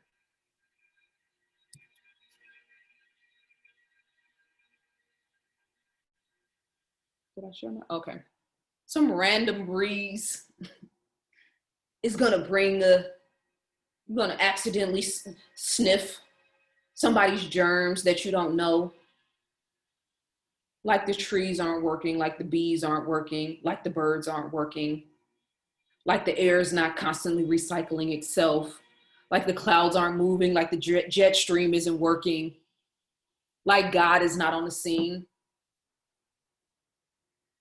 And when I say this, I'm not just talking about, like, when I say the white man is God, you know, that metaphor, I'm not just saying this to Black people or melanated people. I'm talking to white people too.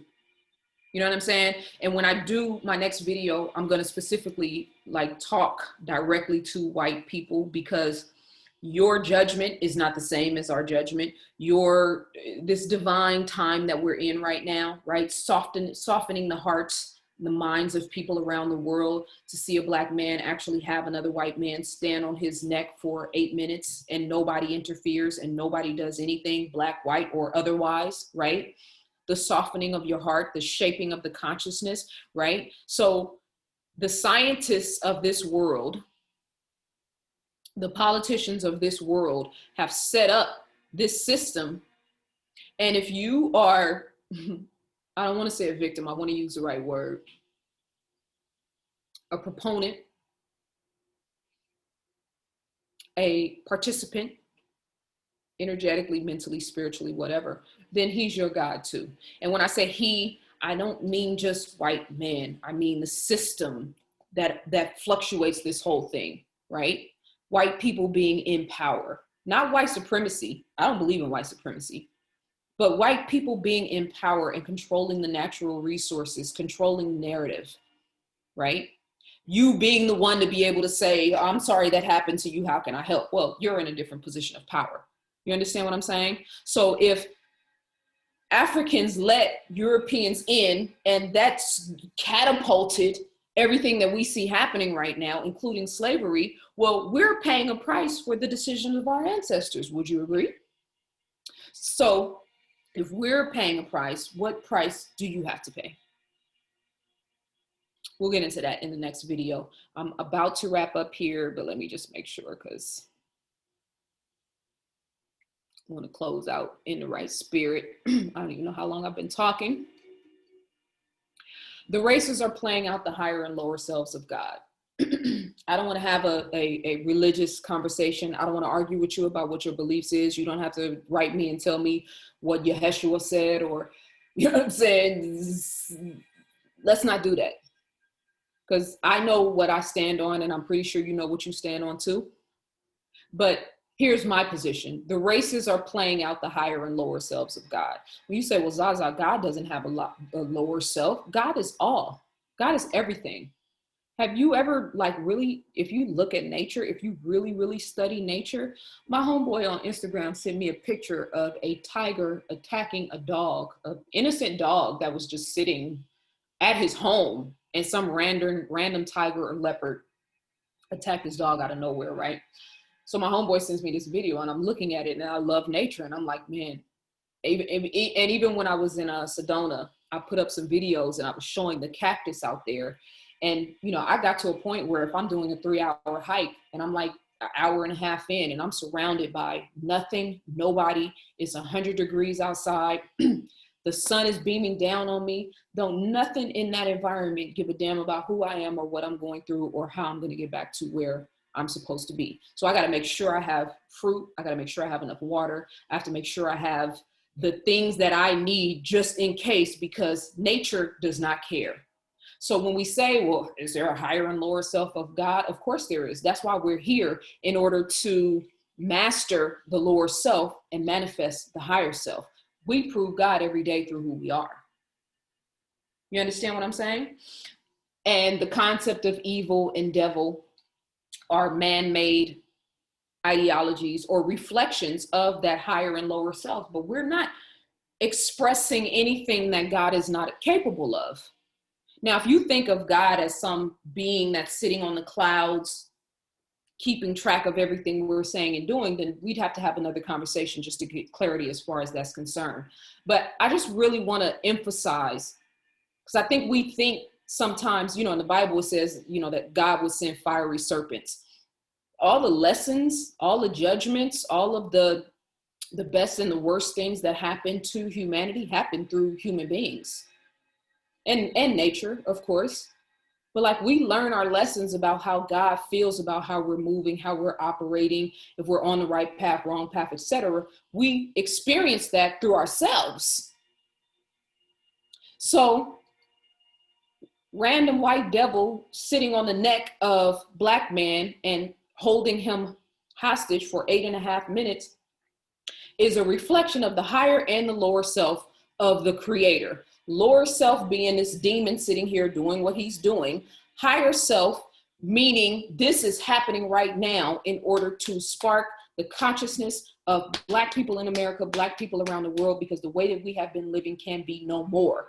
Physical aspect, spiritual aspect. Physical aspect, the murder takes place. Spiritual aspect, all hell breaks loose, and now everybody is tuned in, awake, focused, looking, paying attention, whether you're against it or for it. Change is happening. Dissatisfaction brings change. So if God is using dissatisfaction to bring change, dissatisfaction only comes through turmoil, trauma, pain, hatred, abuse, oppression. You think God is not involved in this? You think God allowed 1 billion people or 7 billion people around the world to be quarantined and to be made to sit in their homes and not be able to move freely? You think God allowed that without being involved? You think these scientists, I talked about crack cocaine in the science of, in Black Matters, the scientific intervention in our affairs. There's absolutely no doubt in my mind that crack cocaine was a man-made disease. And I break down the whole, synopsis about how it took place, the sciences. Do we think that God didn't know that that was going to hit the Black community in America and destroy families and communities? And do we think God didn't know that was going to happen? He allowed it. Why? Why would you allow 100 million Africans to be taken on ships and to be divided and to be damaged and to be hurt and to be separated and to be killed and to be abused? Why would you allow it to happen? To help the higher self of mankind manifest. There's no greater lesson than the fire. None. And I've been in it multiple times. There is no greater lesson than the fire. There is no greater lesson than having to stand in the mirror and look at yourself naked, nude, raw, uncut, just you, no makeup, no nothing, just you. That's the thing that people are running from. That's why God sat all our asses down, celebrities, Democrats, Republicans, Black, white, Chinese, Asian, Latino, all of us sat us all down. The way you're living is not working anymore. The way you're moving is not working anymore.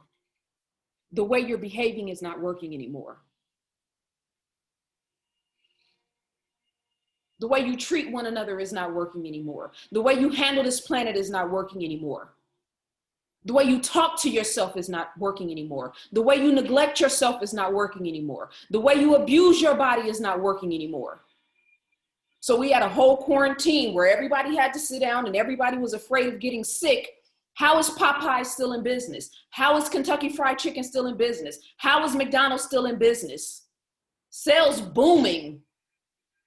Who didn't get the memo? Your immune system is potentially at risk. If ever there was a time to fast, if ever there was a time to eat alkaline, if ever there was a time to find out about nutrition, if ever there was a time to focus on health, if ever there was a time to exercise, this is it.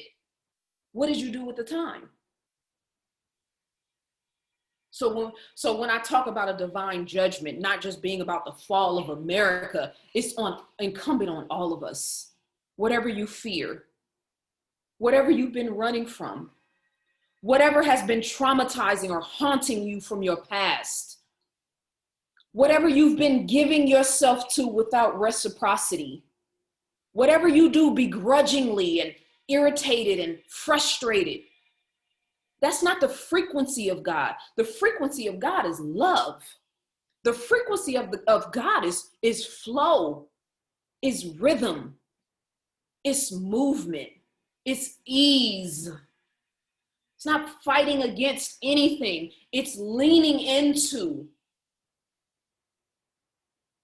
whatever it is that we're dealing with, whatever it is. It would be a masterful, creative, wonderful concept if we saw a killing, and I'm not trying to bring a killing into fruition. I'm just giving you an idea, hypothetical. Black man gets murdered on TV. Everybody's bracing. Black America is about to wild out.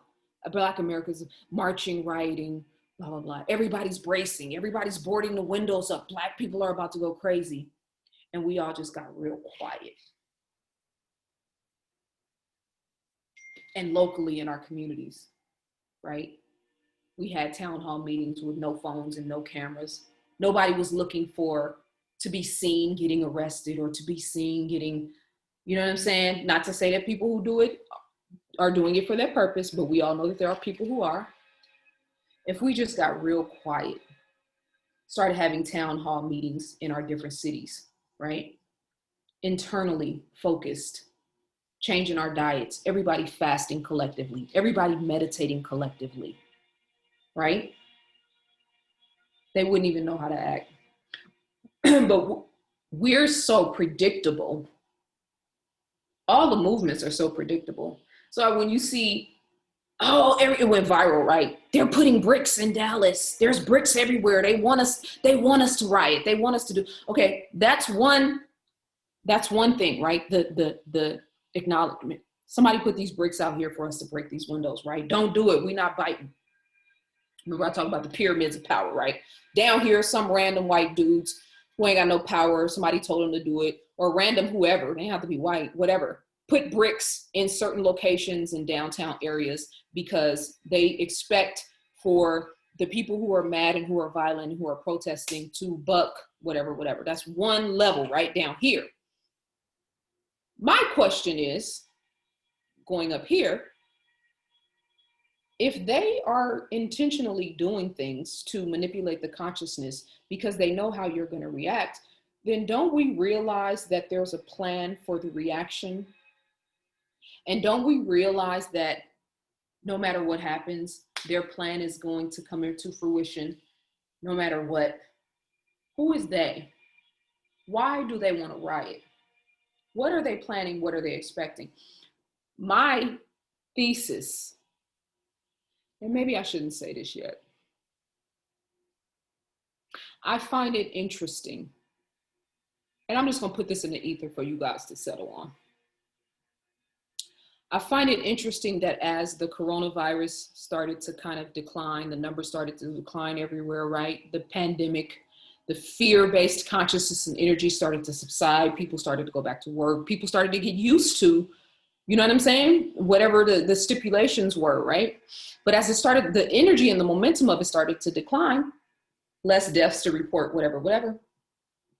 Now, all of a sudden, some random white dude with no look in his eyes, no spirit in his eyes, totally 100% sure of himself, 100% sure nobody was going to stop him, not just the police officers with him, but no random strangers, committed a murder on live film for the world to see, right? We never saw any proof of him being arrested. We saw his mugshot. You know, we didn't see the normal. That's always something that stands out to me too. How do they normally arrest people? You know what I'm saying? What was the booking process? Show the camera of him even if he took him in the back door, right? Show the camera of them taking him out of the squad car, bringing him in, walking him through the back doors. We never saw any of that with this dude. I'll get into that. Maybe I'll get into it. I don't know how I feel about it. I just don't like putting information out that, you know what I'm saying, that I don't feel like people have the bandwidth to process. But my point is, I find it interesting at the decline of that, the momentum of coronavirus, all of a sudden Black Lives Matter now is again at the forefront of the culture. The timing of it. You know what I'm saying? The predictability of how the people would respond takes nothing away from George Floyd's life, takes nothing away from Breonna Taylor's life. It takes nothing away from people being upset and feeling pain and feeling hurt based on what happened. But we're dealing with scientists. We are dealing with people who manipulate human consciousness for a living. And I'm just going to put that out there, and I'm going to leave it at that. And you can, maybe I'll expound on that in the next video. But I know I've been talking for a long time, and I want to try to stay, at least finish this out on subject.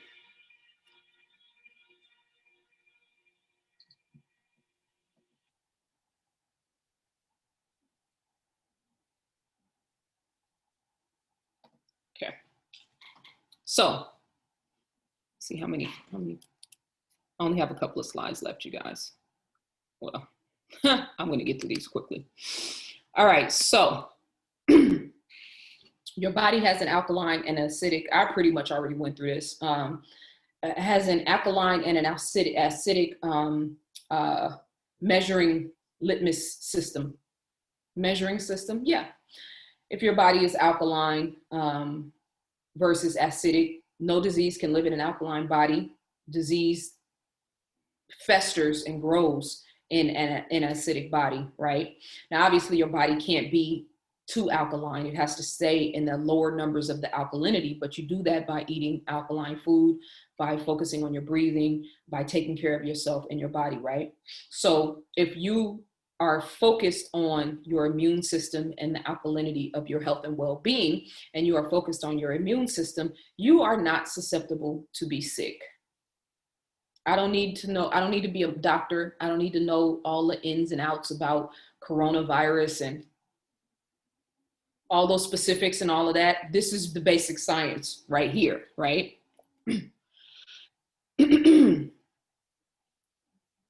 Fast forward a little bit because, so Chadwick Boseman, right? There's 2 points I want to make about this. Number one, we have to stop. And this is something that I'm very guilty of. And this is, you know, when I said we've all been put in our proverbial corners, so to speak, my proverbial corner has been, you cannot do this alone. Stop thinking like you have to do it all, like you have to be it all. Like I have a tribe of people that love me 100%, that I know for a fact have my back, not only the people in my inner circle, but extending out across the world, people who have listened to me, who rock with me, who pray for me, who love me. And I'm extremely grateful for all of you guys, right? This has been part of my, you know, my consciousness coming into full circle, right? Understanding and accepting this premise, right? I wish that Brother Chadwick, and I say this tongue in cheek because, you know, his mission is fulfilled. So it's not like regret or a place like that, but cancer is being cured every day around the world holistically. You know what I'm saying? Rest in power, Dr. Sebi, rest in power, Dr. Laila Africa. These brothers came forward and gave us the tools and gave us the science and gave us the information, not just them, many others, but specifically them, right? Those were the prophets that were brought among us in order to give us the tools that we needed to get to the next level, like many other prophets that we have ignored and not paid attention to and not listened to, right? Again, divine judgment. Why divine judgment? Because you have been given the tools and all of the apparatuses within you personally, mind, heart, and spirit, in order to become your highest and best self, and yet you still play small. You, we, all of us, right? So I wish, and I hope that anybody that's listening to me that may be suffering from cancer or have a family member that's suffering from cancer, right? I wish, and I know he can hear me now, that the brother had reached out to somebody in our community, to somebody that was trustworthy, because I know he didn't want people to know. I get that, right? I wish that we had collectively been able to come around him and offer the right type of wisdom and tools so that he could have overcome that illness, right? That's the personal side of me that's looking at this, wishing he was still here. The spiritual side of me knows that he came here with a mission and he knocked it out the park. You know what I'm saying? And that will be done. You know what I'm saying? And he's an ancestor now, and we give thanks for his life and his love for his people and his beauty and his magnificence and his intelligence and everything that he was and still is, right? So that's the first thing. The second thing is we talk about divine judgment and everything about being based within, right? Social media can be a very ugly, low vibration place. And this is for everybody, including myself, who may have at one point or another, or is doing it as you watch my video, because I don't know why people that don't like me watch me. You know what I'm saying? That's an interesting, human thing in itself. But if I actually showed you guys some of the stuff that people say to me, if I didn't have the strength and resilience that I have, there's a sister who committed suicide, and I'm going to bring her name up in the second. Actually should have had her name ready for this one, but she committed suicide because one of, the most prominent anti-Black female progenitors on social media basically sicked his hounds on her. And she went through this back and forth. I forget her. I don't want to mispronounce her name. But I mean that she committed suicide because it was too much, right? Y'all be real loose with how you talk to people on the internet, especially celebrities. You know what I'm saying? And I have such a different level of compassion and empathy for celebrities because of what I went through. Just the fact that people can just haul off and say anything without any merit, without any, understanding, any empathy, any real knowledge of what actually the situation is, i.e. Chadwick doing a video because he was trying to give a message about something that he believed in and stood for. I believe it was the political situation, something to do with politics, right? And obviously he's got his 42 hat on, so he's representing Jackie Robinson, right? But this man is clearly under the weather, sick, right? But he's still taking time, in spite of all the ridicule, in spite of all the backlash that I knew he was going to get, right? Talk about selfless.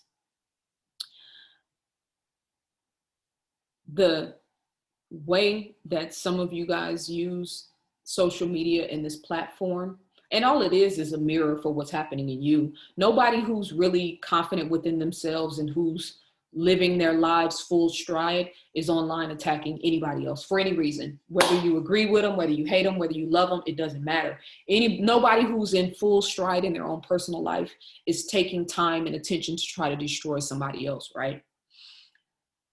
The fact that this man experienced at the height of his, what we would assume is the height of his illness, that type of evil, wicked, vindictive energy, right? And we know it was mostly our people who did it. We talk about divine judgment. We talk about setting things right. We talk about being centered. We talk about coming back to the middle. This is a prime example right now. And all of us, our words matter, what we type matters, how we're thinking matters. We need to start being a lot more careful with these instruments. We need to start taking more responsibility and accountability with how we use them, with how we use our words. This is why, where are you at? Why are you not on social media? Because I don't want to go into the lion's den just to try to give my people a message that will get them through the day. I don't want to have to, you know what I'm saying, step in the mud to try to give a message that's on my heart. You know what I mean? It's a whole psychological thing that comes with it. So, and you don't need to understand all of that. You don't need to even look at it from my perspective. What we need to do, I remember I was reading, I think in Greg Braden's book, The Divine Matrix, he talked about when he would go and sit amongst the monks in Tibet. And also this other shaman that he met somewhere in the mountains in New Mexico, how they emphasized compassion, and that compassion was the key to self-mastery. Compassion is one of the greatest things that we lack as a culture and as a people. Our music is very hard. It's very, you know what I'm saying? Especially the way we talk about women, especially the way that women talk about themselves now. I'll get into that in the next video. And just think about, we talk about compassion, right? Here, you know, Beyonce puts out the beautiful Black is King, which I haven't seen all of it, but what I saw, I liked. Didn't like the fact that it was on Disney, but that's another conversation. But I think her intention, you know what I'm saying, was righteous, right? Even though I've had my grievances with Beyonce and the sexual frequency that she operates on, right? Which in turn affects the sexual frequency of our culture, particularly our women. But I also bear witness to, I see her evolving, I see her growing, and I think Black King, what I saw of it, was very powerful and beautiful, right? Symbolically, the visuals. But then you turn around and have Cardi B and Meg Thee Stallion put out a video called WAP, right? In the middle of everything that's happening in the world, this is all that you have to give to the culture. This is all that you have to give to our people, right? And I'm going to get into that in the next video. But the point is, if you were operating from a space of compassion, like really thinking about what's happening with the mass consciousness, you would be moving a little different. You know what I mean? And I feel like Nas, King's Disease, came from a place of pure, genuine compassion and love and heart, right? That's what I'm looking for. Nas is my tribe. You know what I'm saying? Like, I'm looking for that type of influence, that type of impact, and that type of energy, right? So we need to be very careful about how we handle people, how we treat one another, what we speak into the universe. And I remember when that whole thing, you know, when he put that video out and how everybody was talking, and I did in my mind think, damn, he looks, you know, maybe we don't know if he was working on a role or something, but it was just like, why do we automatically go into that real low, savage, hateful place? We need to get that shit under control.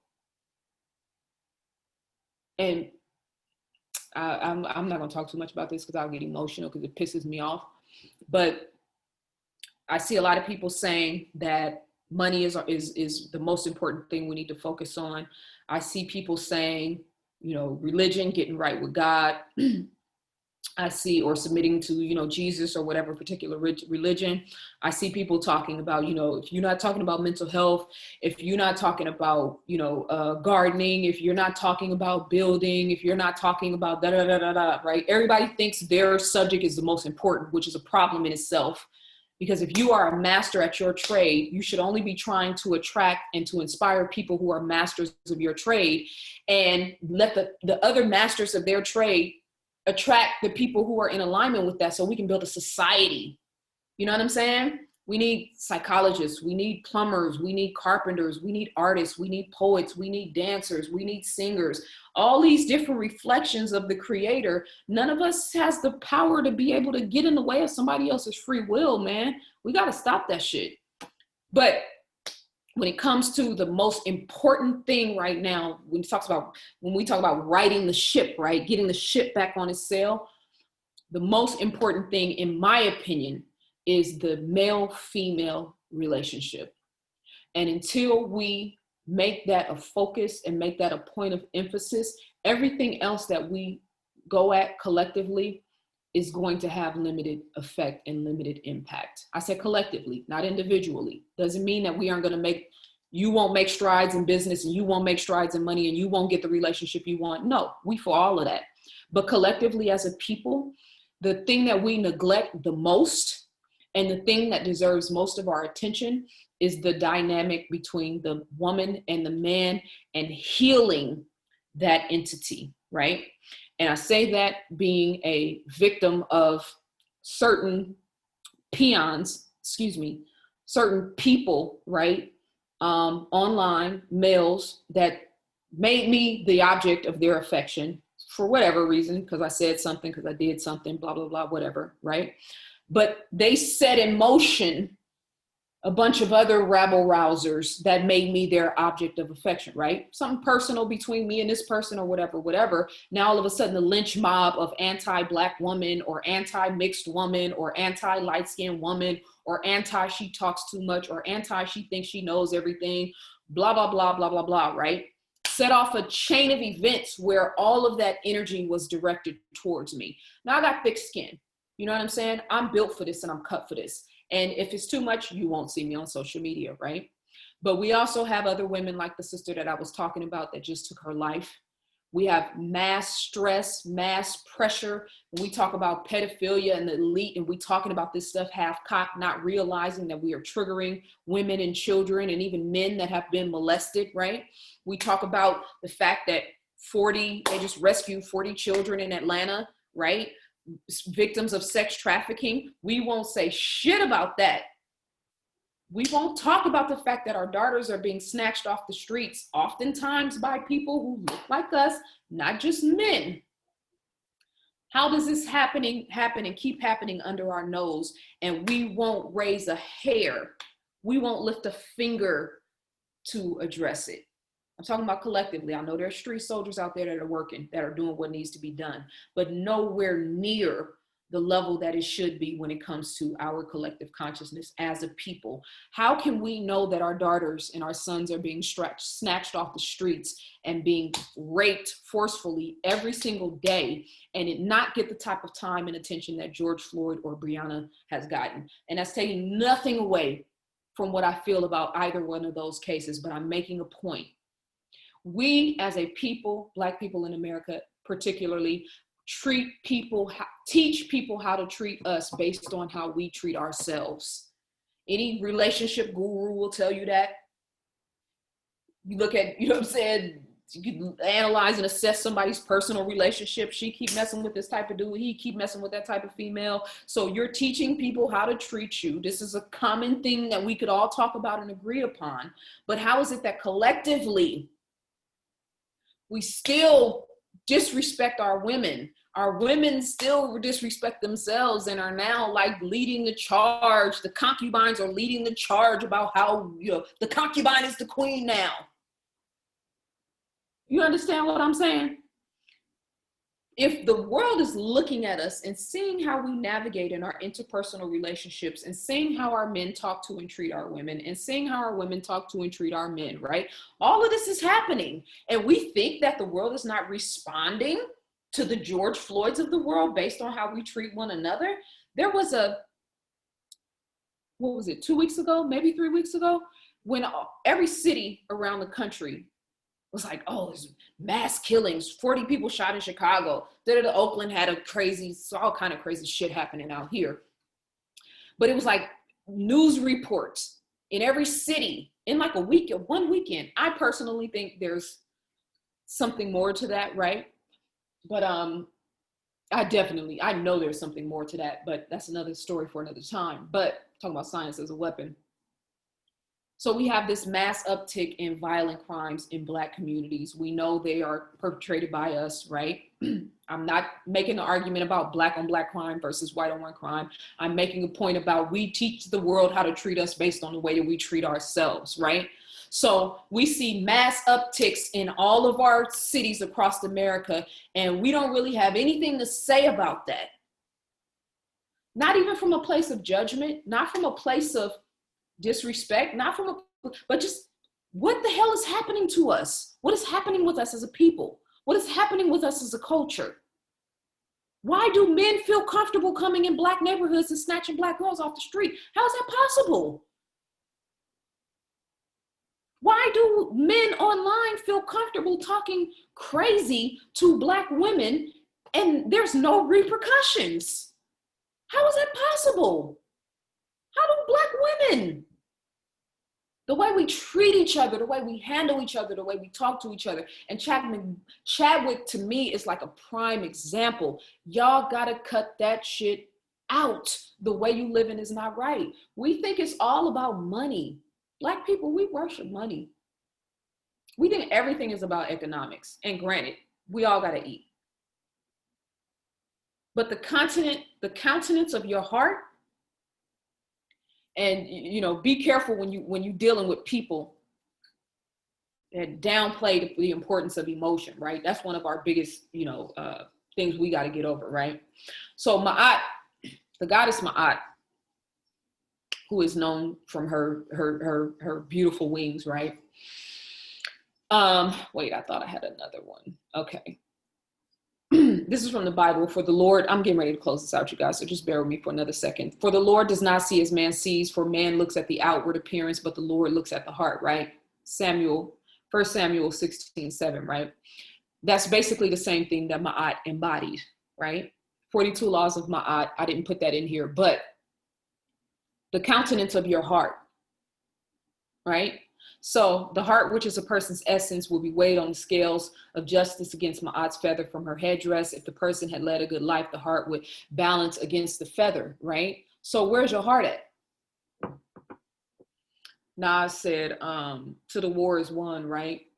And he's talking about the pain that we have inflicted on one another as man and woman. And is 100% taking accountability for himself, right?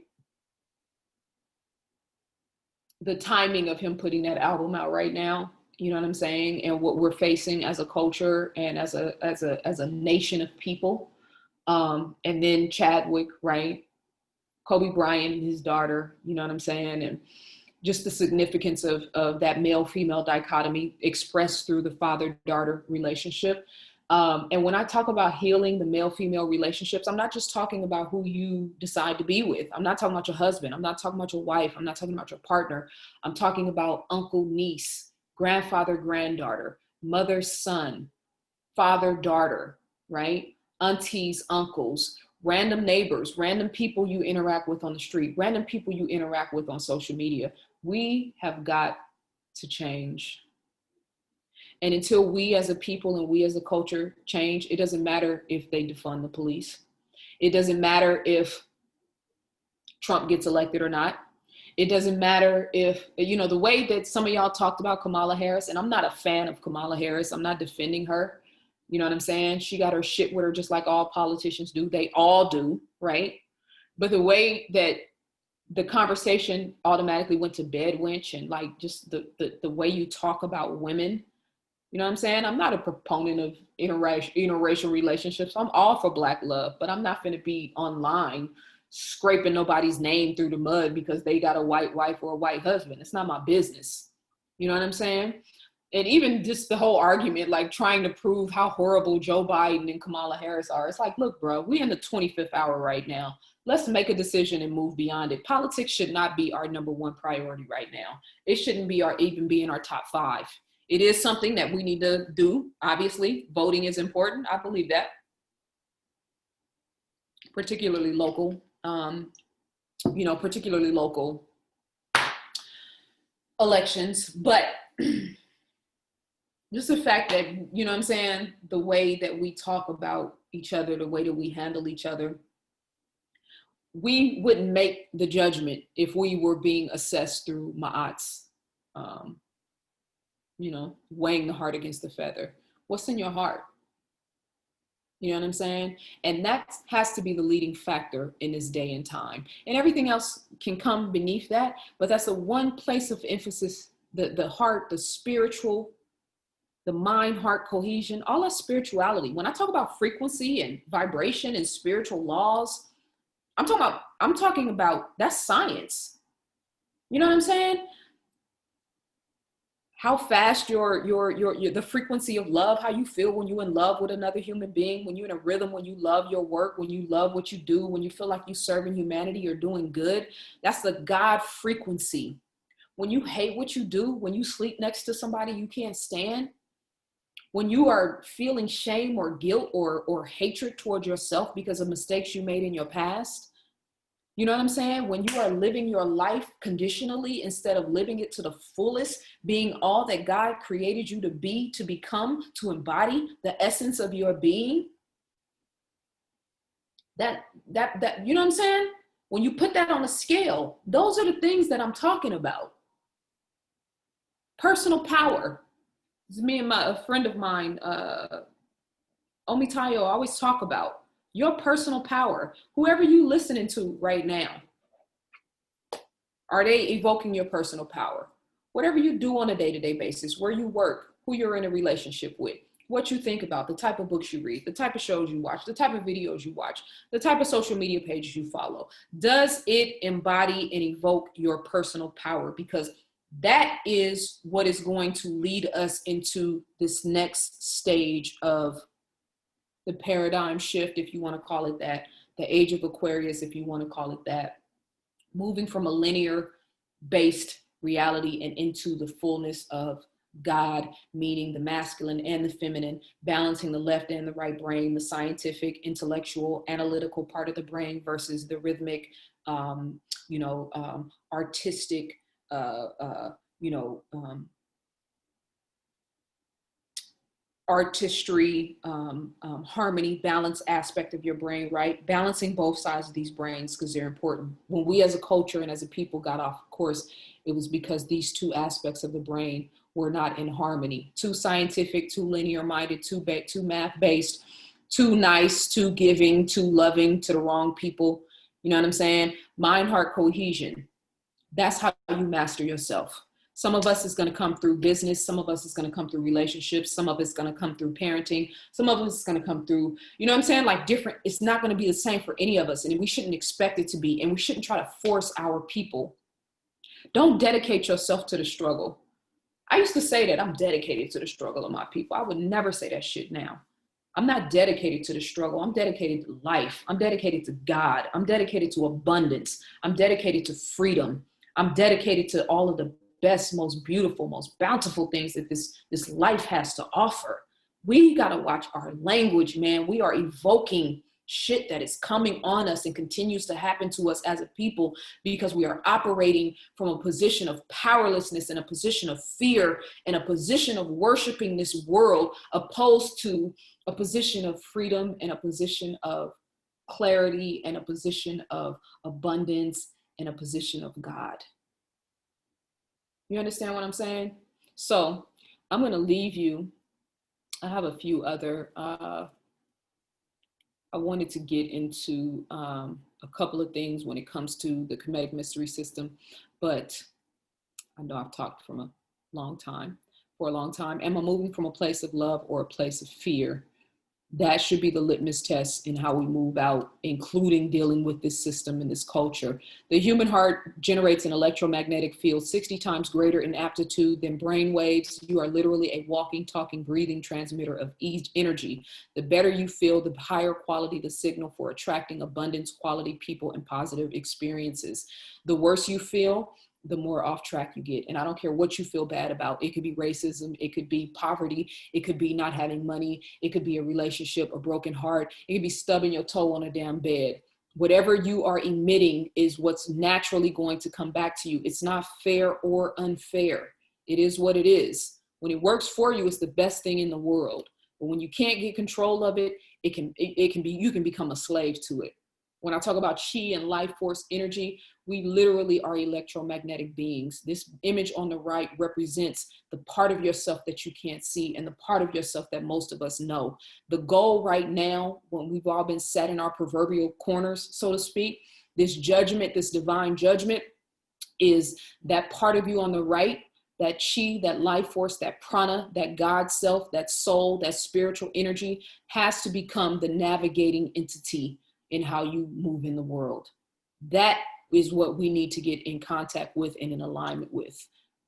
The universe is clearly trying to raise the consciousness and vibration of the masses, specifically Black people in America, and the frequency of the planet. Those that get in the way of that become a hindrance and will pay a different type of price. And I'm going to get into that in the next video. But Breonna Taylor, Jacob Blake, George Floyd, Nipsey Hussle, Kobe Bryant, Chadwick Boseman, coronavirus, and about 10 other things that I left off. This is God intervening in our affairs. This is God talking directly to us as a culture and as a people. It's time for us to start turning within. The focus cannot be pointing outside of ourselves. Collectively and individually, as a culture and as a people, our number one priority in this moment in time has to be to look within.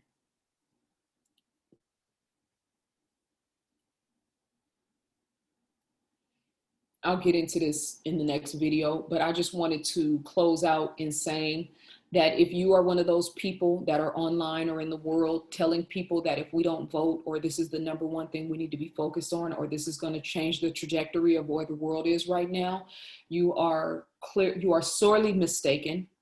You can be accused of, or yeah, you can be accused of, maybe even if it's not even your intention, of misleading people from God, misleading people away from themselves. This is theater that's happening in American politics right now. And basically at this point, it's, choosing the lesser of two evils, so to speak. But this is not even at the top of my list of things that we need to be focused on. This is purely a strategic movement in order to play the hand that we've been dealt as far as the governmental, political spectrum is concerned. But this is not a power play. There's no personal power in you if Joe Biden wins. There's no personal power for you that will be made manifest if Donald Trump wins. And the fact that we think that they have that much play, or that they serve that much of a role in our personal lives, is part of the reason why we are under divine judgment right now. Because everything that you have and everything that you need and everything that you have the potential to become is already within you. Has absolutely nothing to do with political affiliation. And with that said, I'm going to leave you guys with my Baba, my brother and my friend, and one of my favorite people on the planet, Professor James Small. Just to reiterate this point, I always like to give you different resources and different perspectives to kind of, bring this point home.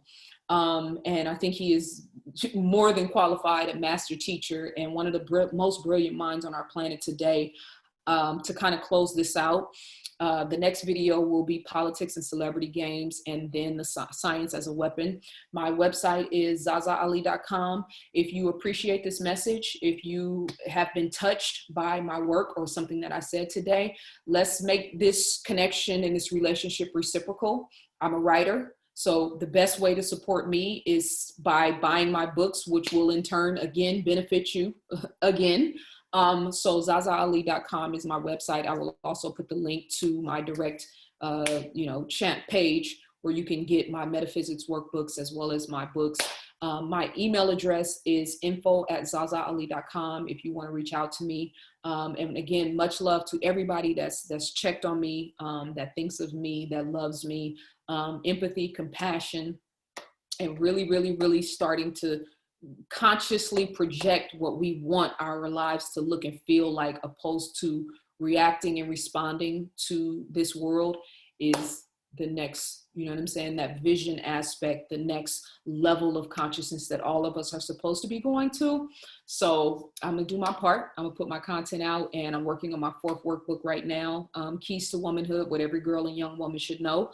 So when I come off firing rounds about all of the corny shit that's happening with Black female rappers and just our music in general, you know what I'm saying? I'm not just talking about, I'm actually creating content that will help our daughters and our young women and all of our women to see themselves beyond just their sexual proclivities, right? So I'm doing my part. You guys make sure you support me. I'm a researcher, I'm a scientist, and my God-given talent is a writer and to disseminate information from a spiritual perspective.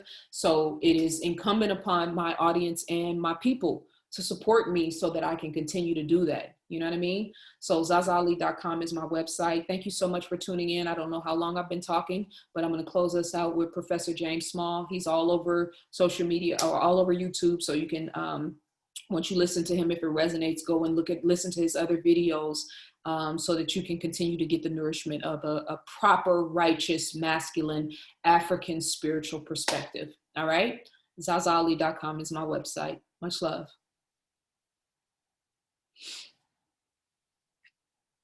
If you study your history, it'll make the rest of the world so simple.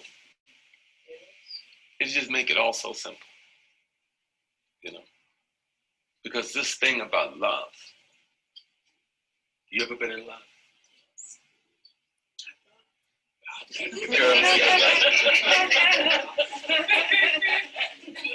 In the African sense, love is not loving your body or loving your looks or loving your personality. which they have spent their whole life cultivating, meaning those Africans who are in our senses, because we're out of our senses both at home and here, thanks to colonialism and slavery, but we're coming back. It is the God in me that seeks the God in you, because I know the God in me, and thus I can recognize the God in you. That's what love is about. They make us think love is about the shape of your hips, the contours of your face, the color of your clothing, the type of hairstyle, the smoothness of a personality presentation. Most people who present their personality is putting the best foot forward, and it's almost always false, you know.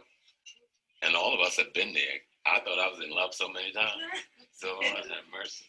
And one girl had me running down the street chasing a car, crying in the middle of the night. Yes, I was. I was almost 17 years old. I ain't gonna call her name. She's still alive. She's my friend too. We're still friends to this day. Another one had me drinking a fifth of Beefeater gin a day mixed with vanilla ice cream and orange juice. That's when my mother called my brother and said, that's enough. You need to take him out to California and put him in the lumber mill and let him work it off. But learning African culture is learning how to be the divine again. Our culture is about divinity. There was a Nigerian leader, more contemporary religious leader, that called it Godism. That our culture is about godness, godliness, Godism. That's what we're striving to be. We're striving to be the essence of the divinity we've described. Now, none of us is the ultimate divinity. We all expression of aspects of the divine essence having this human experience, but being aware that each aspect contains the totality of the possibility of the entire organism. That's what our culture teaches. Drum rhythms. Listening to a drum, I could go and see an Ashanti man take the talking drum and go, dum, dum, dum, dum, dum, dum, dum, dum, dum, dum, dum. Dun, dun, dun, dun, and somebody hears it as language. Or I can go among the Achim and they do it with a horn. And the person who speaks the Achim language hears the horn and understands it as language. And I know that those vibrations that our ancestors agreed upon has to do with the multiple pulsations of our body and the organs and the cells in our body. Every organ in your body gives off its own pulsation, but every cell in your body gives off its own pulsation. What happens when you feel somebody? I just felt the brother. I just knew he was for me because I felt him. Because his energy is vibrating at a frequency very close to the frequency at which yours is vibrating. But because we don't have an understanding how to build relationship, we end up building relationship on the physical attachment and attraction rather than on the deep esoteric or spiritual element that has brought us together. So when we study culture, music is not culture. Music is a tool of culture. Dance is not culture. Dance is a tool of culture. Drama is not culture. Drama is a tool of culture. What is culture? Culture is the world view of a people that has been passed down from ancestry, from time unknown.